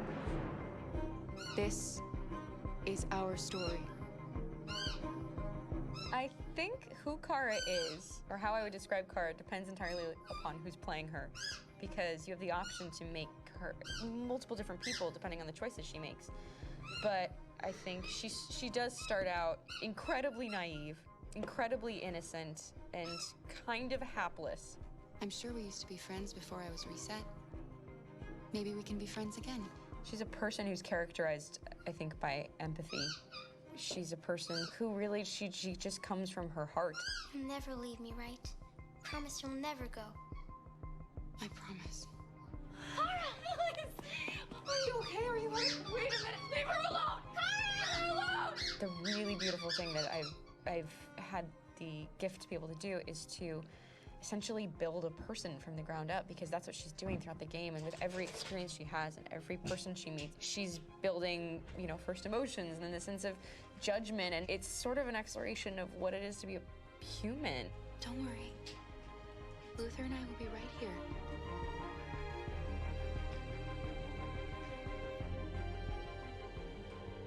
David and the creators have painted a really intriguing and engaging picture of a near future where we rely upon androids for a lot of our service class business, the class that serves us, that helps us, that handles our baristas and our drivers and our housemaids. And what is humanity, where we tap into it, how and why we treat each other the way that we do. And my character Marcus has a really intriguing journey, becoming deviant, realizing that he actually has feelings and human qualities inside of him, and it's a really incredible ascension into becoming fully realized and coming to terms with what you actually deserve better than this in life. And not only do you want it for yourself, but you want it for your peers. We've come here to demonstrate peacefully and to tell humans that we are also living beings. All we want is to live free. You know what? This thing, Dad, is not your son. It's a fucking machine! I think that a group that feels marginalized, feels disenfranchised, feels like they deserve and have earned access to themselves and the environment around them, and are trying to figure out a way to articulate how to get freedom. Connor is analytical. Connor takes things literally. He starts in the beginning place where he's very mechanical. He feels nothing inside, of course, and it's all just a system, a protocol that he is executing to get whatever he wants to happen, which is help humans stop deviants and to find the link between deviant androids. You were designed to serve humans, not kill them. What was I designed to be? Their slave? Their toy? Just say, I killed him. Is it that hard to say? Stop it! Stop! But of course, over the course of the story, and depending on the player's choices, Connor can grow in many different ways. He can deviate from that procedure or not. The moment of truth, Hank. Am I a living being? Or just a machine?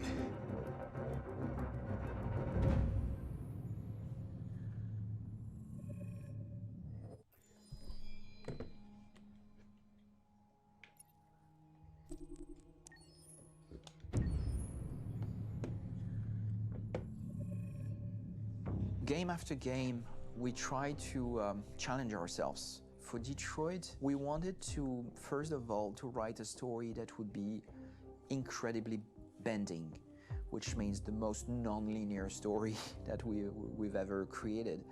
And we wanted really the player to have the possibility to change the story, change his own journey. When you're writing at Quantic, you're writing for an interactive medium. You know, when you're working in television, you'll put a character in a difficult situation, and you as a writing team will argue about what would that character do. But ultimately, you have to decide what happens, and you just show the audience. What's interesting about interactive drama is you bring the player into that conversation, and it changes your job slightly as a writer, because your job is to provide a narrative context in which the player can write his own story. You're giving him this kind of narrative Lego that he's going to snap together into his own shape. You also have the ability to make your audience attach themselves to your characters, because the audience is in some sense responsible for what happens to the characters. It's just a few cans. Come on, let's go. We have some cash now. You used me to steal that money. How could you do that? I trusted you. What is a bit specific about these scripts is how large they are. If you take a film script, there are about 100 pages, but here we have to deal with a script that is between 4,000 and 5,000 pages. Everything becomes bigger because we don't just tell one story, but we tell all the possible stories that can be told within this narrative space. On Act 3, our final act, we have around 1,000 different scenarios, and every one of those scenarios has to be as interesting, as passionate, as strong, and as emotional for the player. We want every action that the player does, every interaction that is available to serve in telling the story, and help the player understand who his character is, and build that character moment to moment.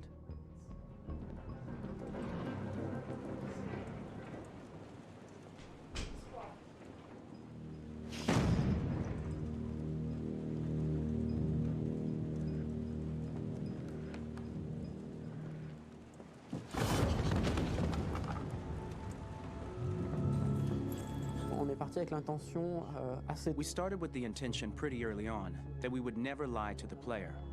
So we implemented a visible tree structure in the game that players can consult during a scene or at the end of it, which shows exactly what they did and what they missed. There are games out there offering world exploration. We offer narrative exploration. You know, keeping control of such a wide and large story is a huge challenge. So same thing when you shoot with actors, because you will need to shoot many different versions of each dialogue, of each scene. For actors, it's a huge, huge challenge. Because of the style of the game, you have so many different ways that the character can go. Every decision, it's what I call kind of choose your own adventure. Like every decision that the player makes, it's going to open up 40 more pages of material and experience that ties in, which means as a performer, you have to try to continue to make things feel real that the player might not ever see, but also that in performance, it's not always connected to a previous act. It's grueling, it's hard work, but it's a great team, and I enjoy doing it. I was really frustrated, until I got to this point where I kind of was able to step outside of my own experience and even in a lot of ways my own process, and be able to step outside of that and okay, this is something new, what do you need? How do I meet you there? How do I give you what you need and still feel like I'm doing what's right? And once I did that, then all of a sudden it got really fun. It was much freer, and having to approach it in a new way and think about the player and think about how it serves them and what I'm doing for them or what I'm letting them into. It's really, I think, helped me grow in general. Remember, there's nothing on the left, that's all, so it's probably all there. And then make her come first, close, but I think you would go first to check that it's safe. Okay, sure.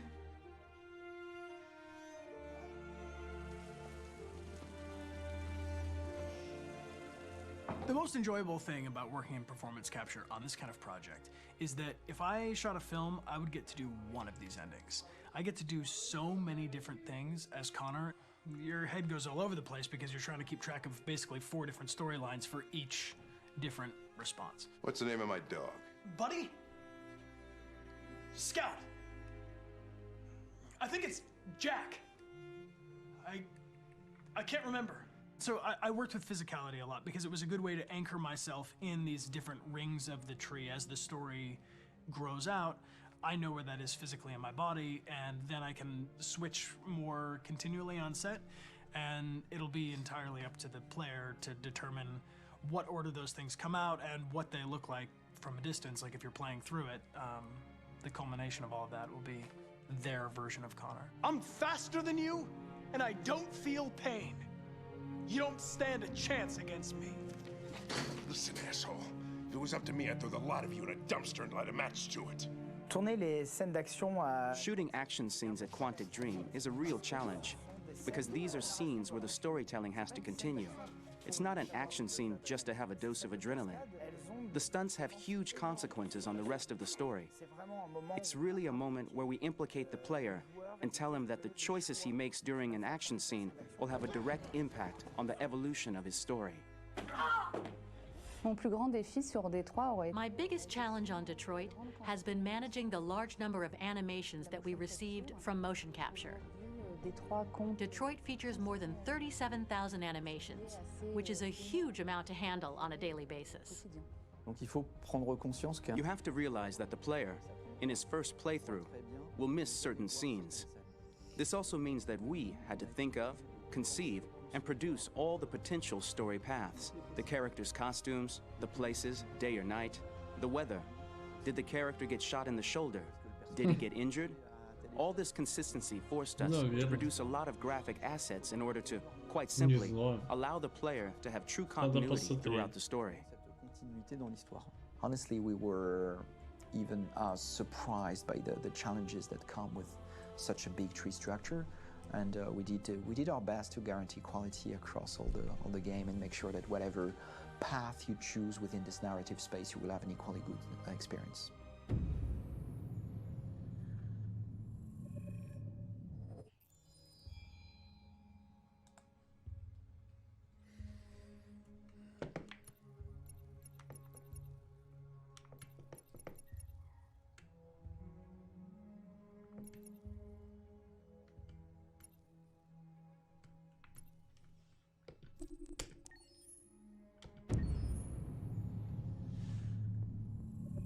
Detroit Become Human was produced over a period of 4 years. Here in Paris, we have a team of about 180 people. And to that, we need to add also all the outsourcing with our partners in the Philippines, in China, Vietnam, and in India. So when we started working on this story, I had to imagine where Kara was built. And for whatever reason, the city of Detroit came very quickly to my mind because it had already an incredible story by itself of history and themes. So we traveled there with the team, and we were really moved by what we saw, and we could really feel the desire to fight and really be born again. And we just continued this curve, this growth, and just imagine what Detroit would be like if the android industry was, using these huge factories to build androids there. A very strong element in Detroit is that there's a lot of industrial wasteland and a lot of nature too, and for us, the graphic designers, it was an incredible playground. The destroyed zones which we wanted to preserve, we appropriated them to turn into something else. Then in the areas that needed to be rebuilt, we were able to imagine our Detroit of the future. We didn't want to make a science fiction universe, but a world of anticipation. If we chose science fiction, we could have imagined flying cars, extraterrestrials, but those things are very far from our current everyday life. Anticipation is more about gleaning from our contemporary reality, the one we know, because Detroit is set in 2038, and 2038 is tomorrow. The difficulty we had was sticking to reality. That is to say, technology becoming more and more invisible, a lot more elegant, and at the same time, making it visual. So all the computer equipment, autonomous cars, we simply had to invent. They are in fact very technological objects, but at the same time remain very credible and ingrained in reality.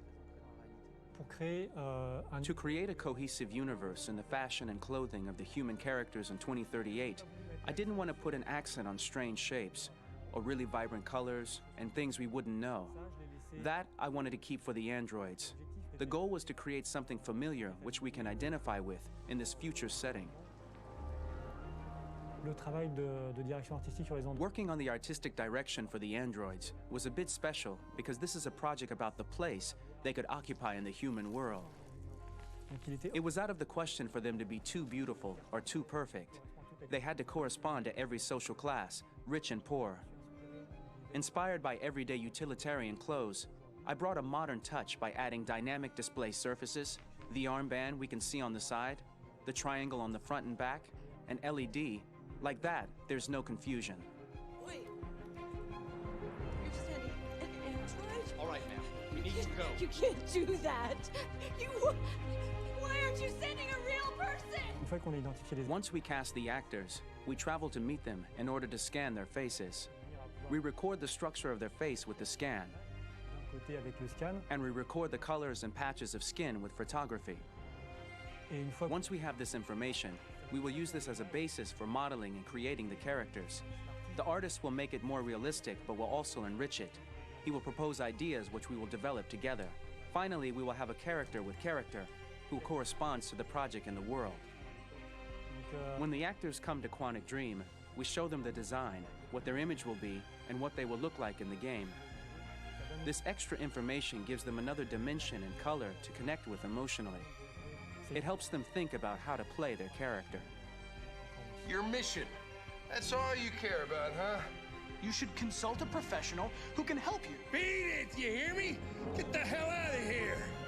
So there are 3 types of shoots at Quantic Dream. Shooting and performance capture, where you capture the whole actor, his voice, his face, and his body. These shoots are obviously done with American actors because the game's original version is in American English. After that, there are the body-only shoots, representing around 250 days of filming, while the performance capture is 100 days of filming. Now, body-only shoots, there are 2 types. There are the action shoots and the technical shoots, which are mokit shoots.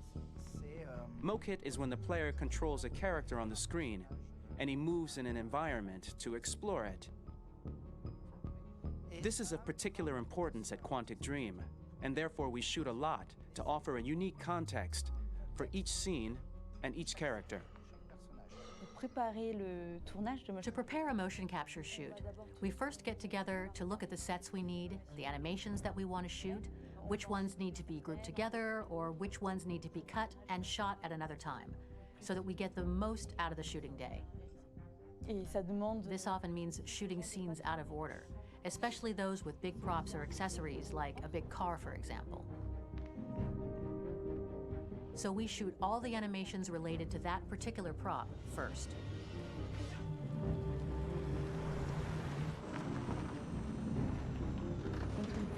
The biggest challenge for the mocap team was shooting a Spider-Man mokit.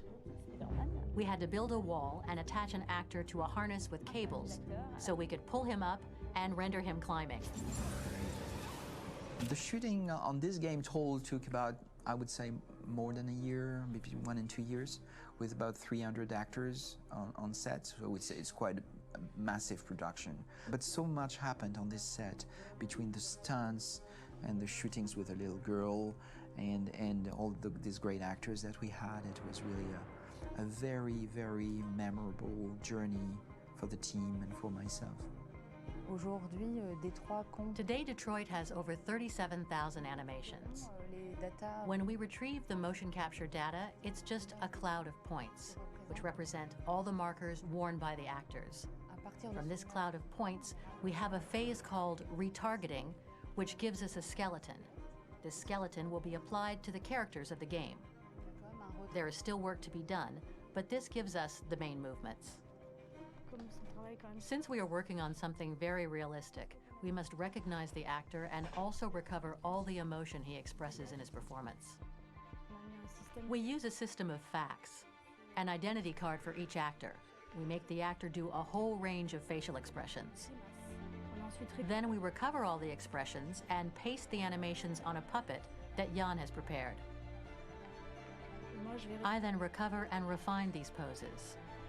I might stretch the lip, reinflate a cheek, tiny details that make the finished product really capture the actor.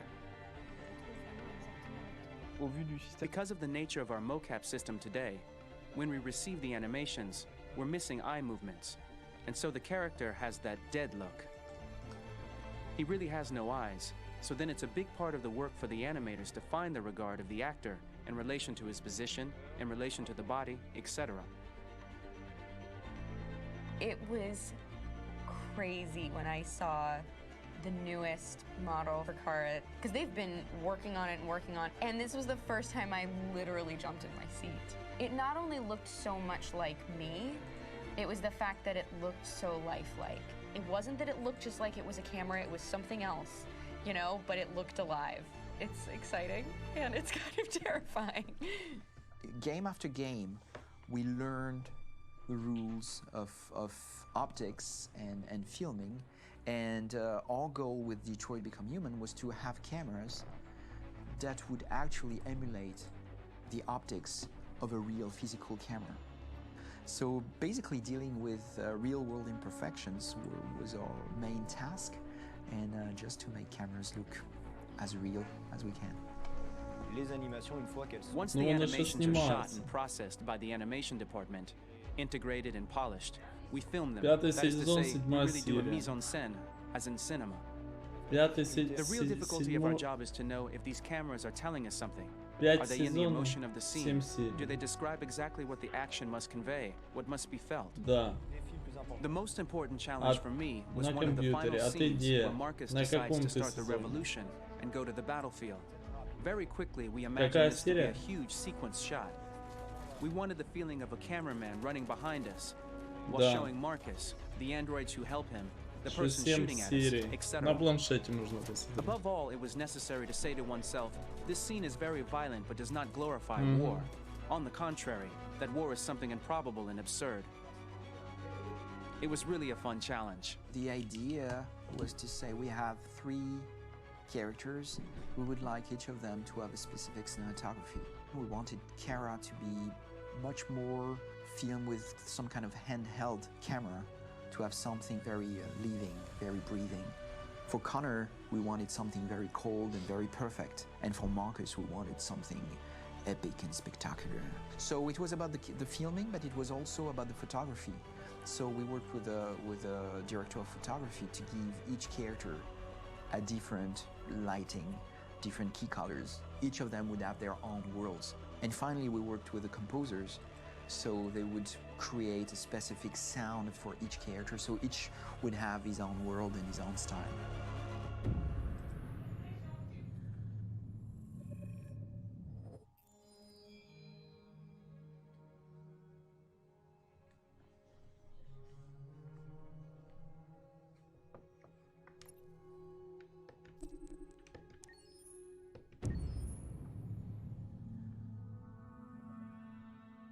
Pour la bande originale du jeu, on a essayé d'être... For the soundtrack of the game, we tried to be very close to what is done in film.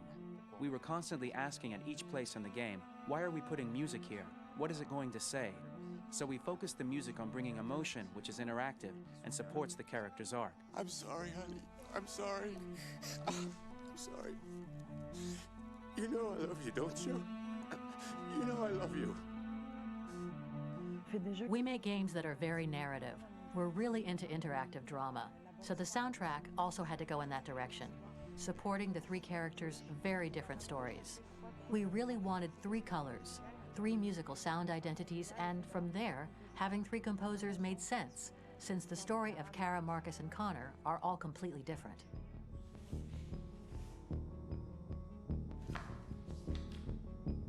You recognize him? It's Carlos Ortiz. For Connor, we wanted a soundtrack that could be very cold and very mechanical, very machine-esque somehow. For Kara, we wanted a soundtrack that would be very moving and emotional. It was about the quest for identity, but it was also a journey about love and empathy. And for Marcus, we wanted something epic, something that would really represent the grand aspect of his quest. And we were very fortunate to find 3 incredibly talented composers, and working with them has been a dream, honestly.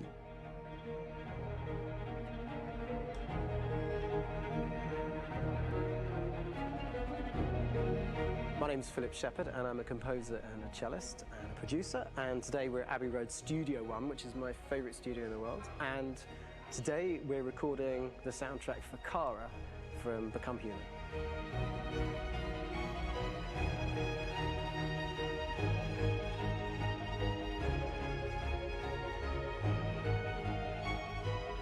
So when I compose a big project, I often travel just to kind of get out, you know, and get some fresh air and some inspiration.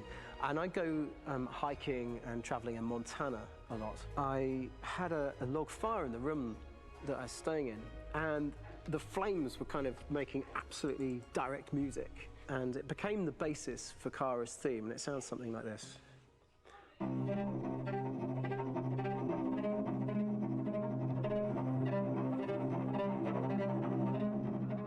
Now, over the top of that, I found a little theme that just seemed to fit over the top, which is taking Kara's name, Kara, and just using like a two-syllable motif, and it sounds like this.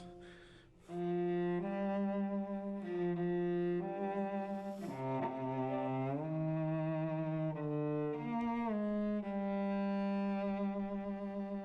going to pull through this, Alice. As long as we're together, nothing can hurt us.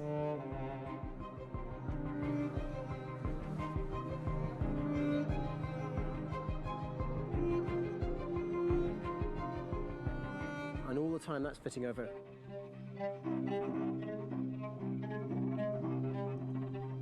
So it kind of works in lots of levels. And in fact, every single theme in the score has one of those elements built into it, and it becomes sort of the DNA of every single tune.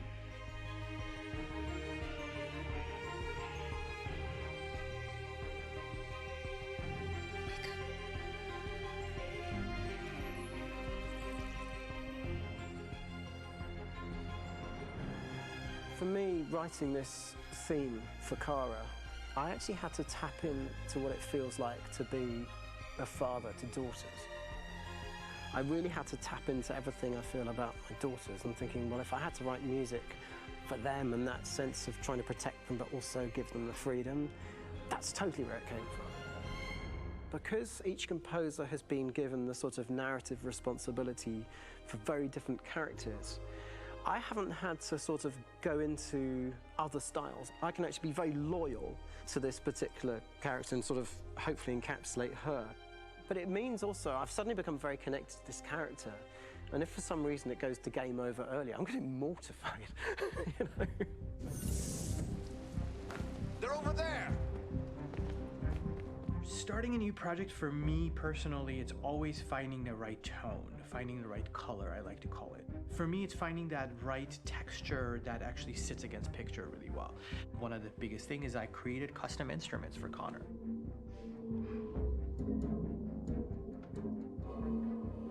I pulled out all my vintage synthesizers to be able to capture this robotic person, if you will. My approach to all of these custom instruments is that I hear the sound in my head. And either I could just come into the piano and just be like, all right, so I'm gonna just get on the computer and just create it. I rather be able to play these instruments physically.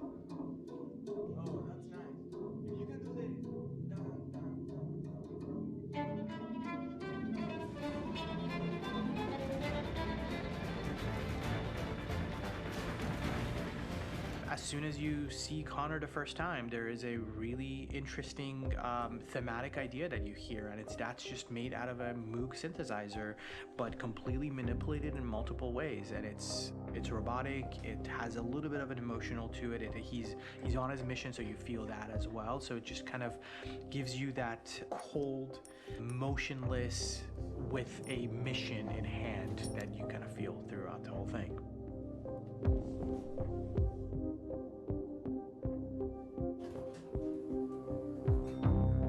Because the music evolved, one of the things that I was very weary and I was very kind of focused on was the way that the music has to evolve. So my idea behind it was that Connor is a singular android that could at any point become a deviant or could actually stay as an android. So I created a more or less an Connor theme, and then I was able to just manipulate it in different aspects of it. Is everything okay, Lieutenant? Chris was on patrol last night.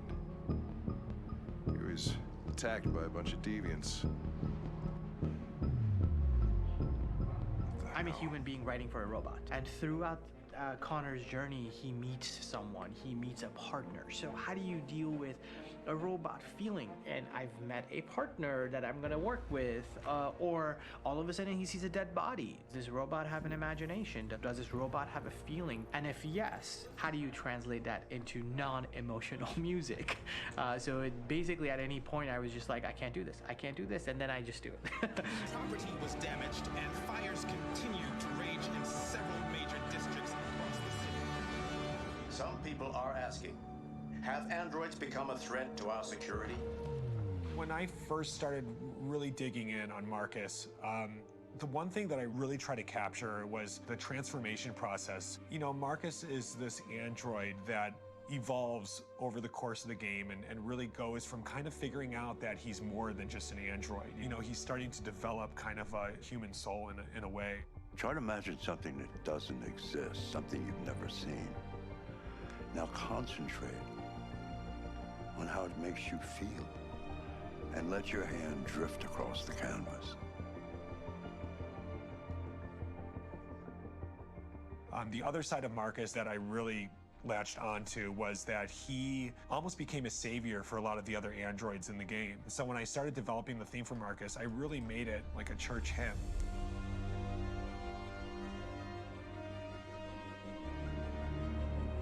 I wanted it to be very simple. I wanted to make it a chordal melody. I really wanted to make it almost like a Bach hymn. The tough thing with that is it had to be recognizable. If I made it too complex from a harmonic standpoint, it would be hard, I think, for people to kind of pick it out and recognize it. It's very acoustic derived, but it's also been treated with a lot of effects and things to kind of put it into the space that I felt the sound should be in. It can be beautiful, it can be haunting, it can be extremely powerful from an action standpoint, and I'm really happy with the way it turned out. The music is there, but it's subliminal and it's emotional, and people are feeling it, and it's not distracting. And that's tricky with a game like this, where you have to have a lot of ins and outs like that, where the music kind of has to get in and out of these moments. This is a war we're fighting with the humans. If we fail, they'll destroy us. I think the game's been put together so well where I just wanted to make sure that I wasn't ruining the emotion.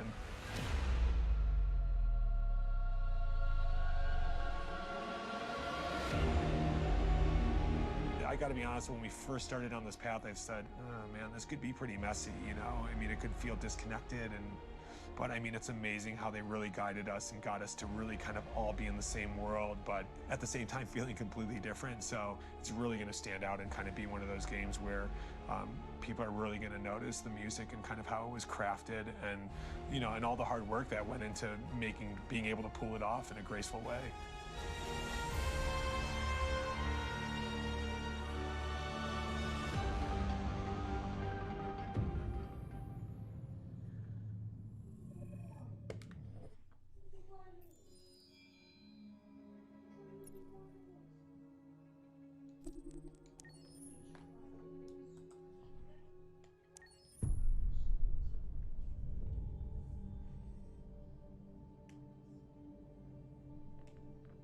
For starters, what should I call you? I'm Chloe. And you, what's your name? Oh, John. My name is John. Delighted to meet you, John. Could you tell us a little about yourself and what you can do, Chloe? Of course. I'm the first personal assistant built by CyberLife. I take care of most everyday tasks like cooking, housework, or managing your appointments, for example. And I understand you're the first android to have passed the Turing test. Could you tell us a little more about that? I really didn't do much, you know. I just spoke with a few humans to see if they could tell the difference between me and a real person. It was a really interesting experience. But this is the first time in history that man has created a machine more intelligent than himself. I gather your brain can perform several billion operations per second, is that right?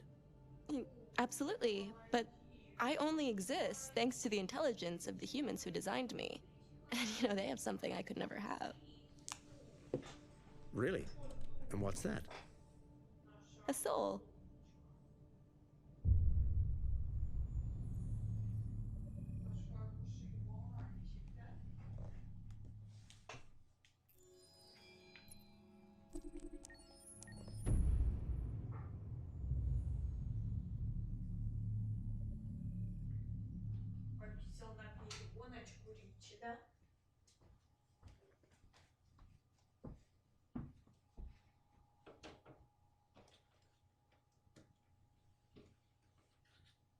Hold on, just a little На передних while лапах. longer.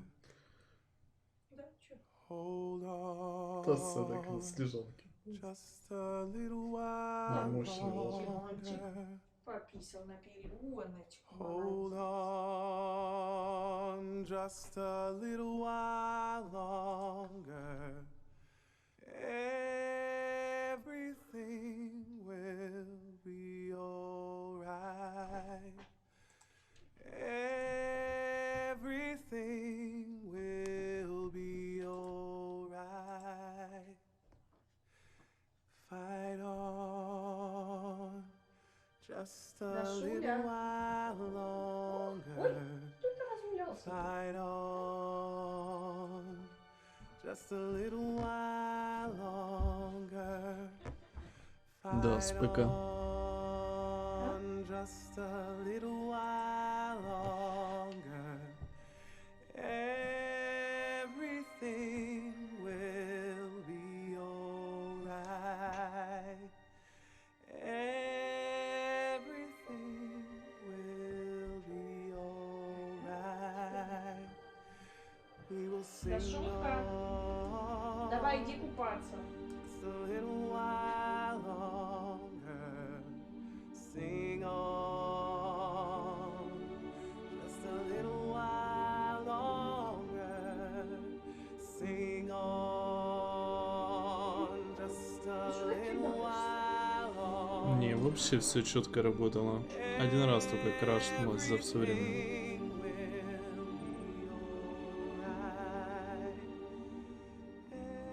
Ну, у тебя десятком.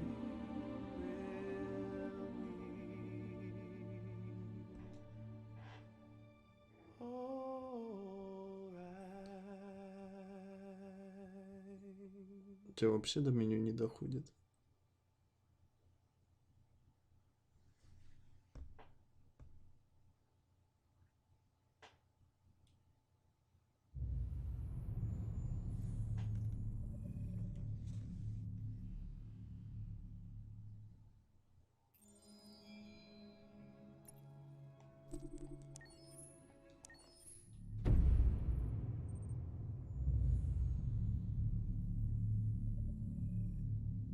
Непонятно тогда.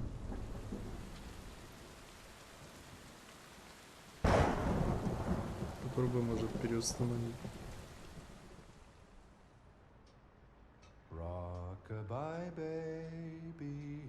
Наверное, не хватает какой-то, может, библиотеки. Ну,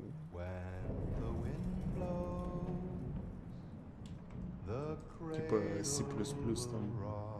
Может, еще что-то не установилось. The bow breaks, the cradle will fall, and down will come baby.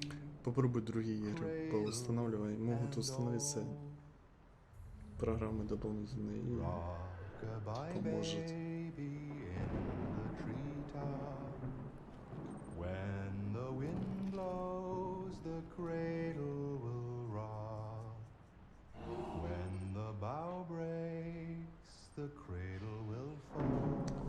Ну, я не знаю, попробую пиратку скачать. Cradle and all. Rock-a-bye, baby, in the treetop.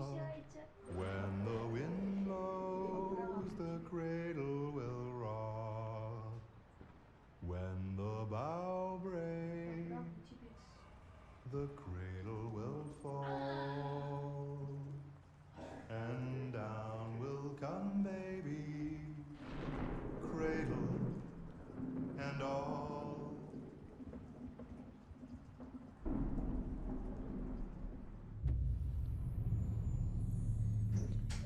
Даже не знаю. Странно это все.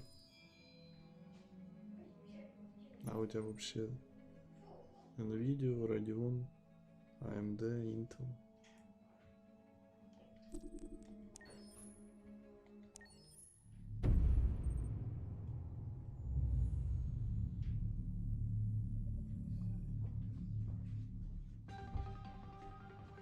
In the space of a few years, androids have completely transformed the world in which we live.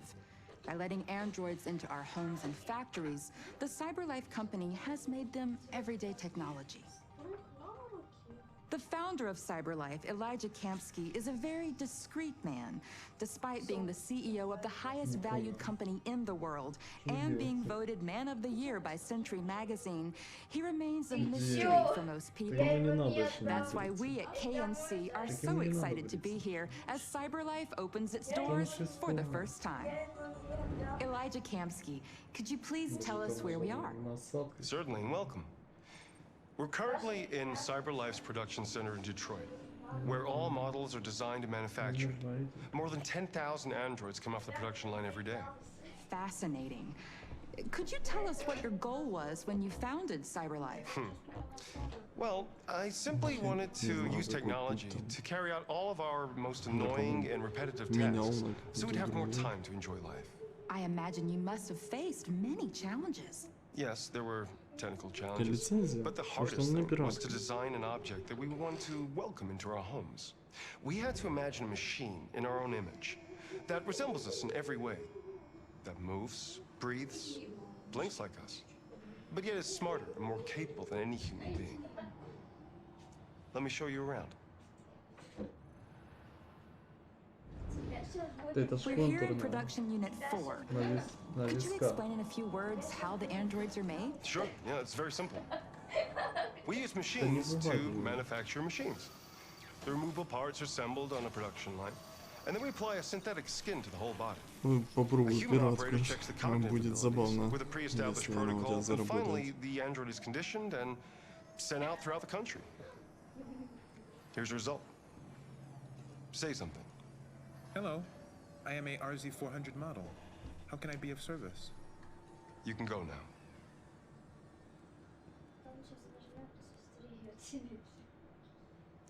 Our androids are already replacing humans in many fields. For example, they represent more than 80% of all university professors and 63% of all medical staff. Tomorrow they'll replace our soldiers, and who knows, maybe one day our leaders, to make the best decisions in humanity's interest. Come on. Replacing humans with machines has led to record unemployment of 28%. What do you think about the situation? Okay. The first steam engines also caused an increase in unemployment. But no one today would imagine turning back the clock. Artificial intelligence makes everyday lives easier. Nothing can stop progress. What's happening here is inevitable. These days, more and more people choose to live with an android rather than another human being. Does this development worry you?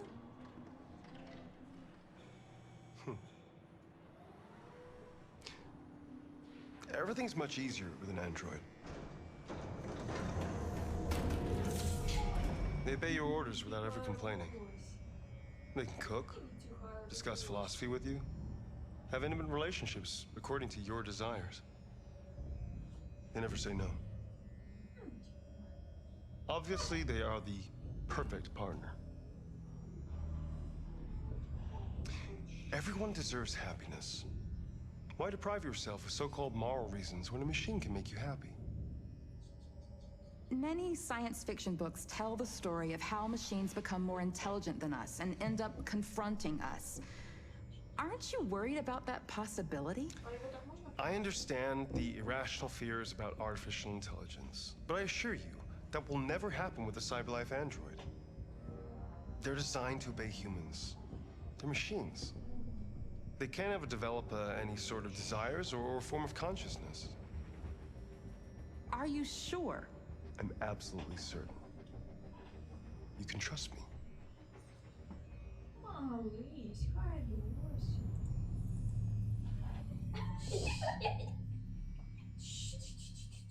Боится?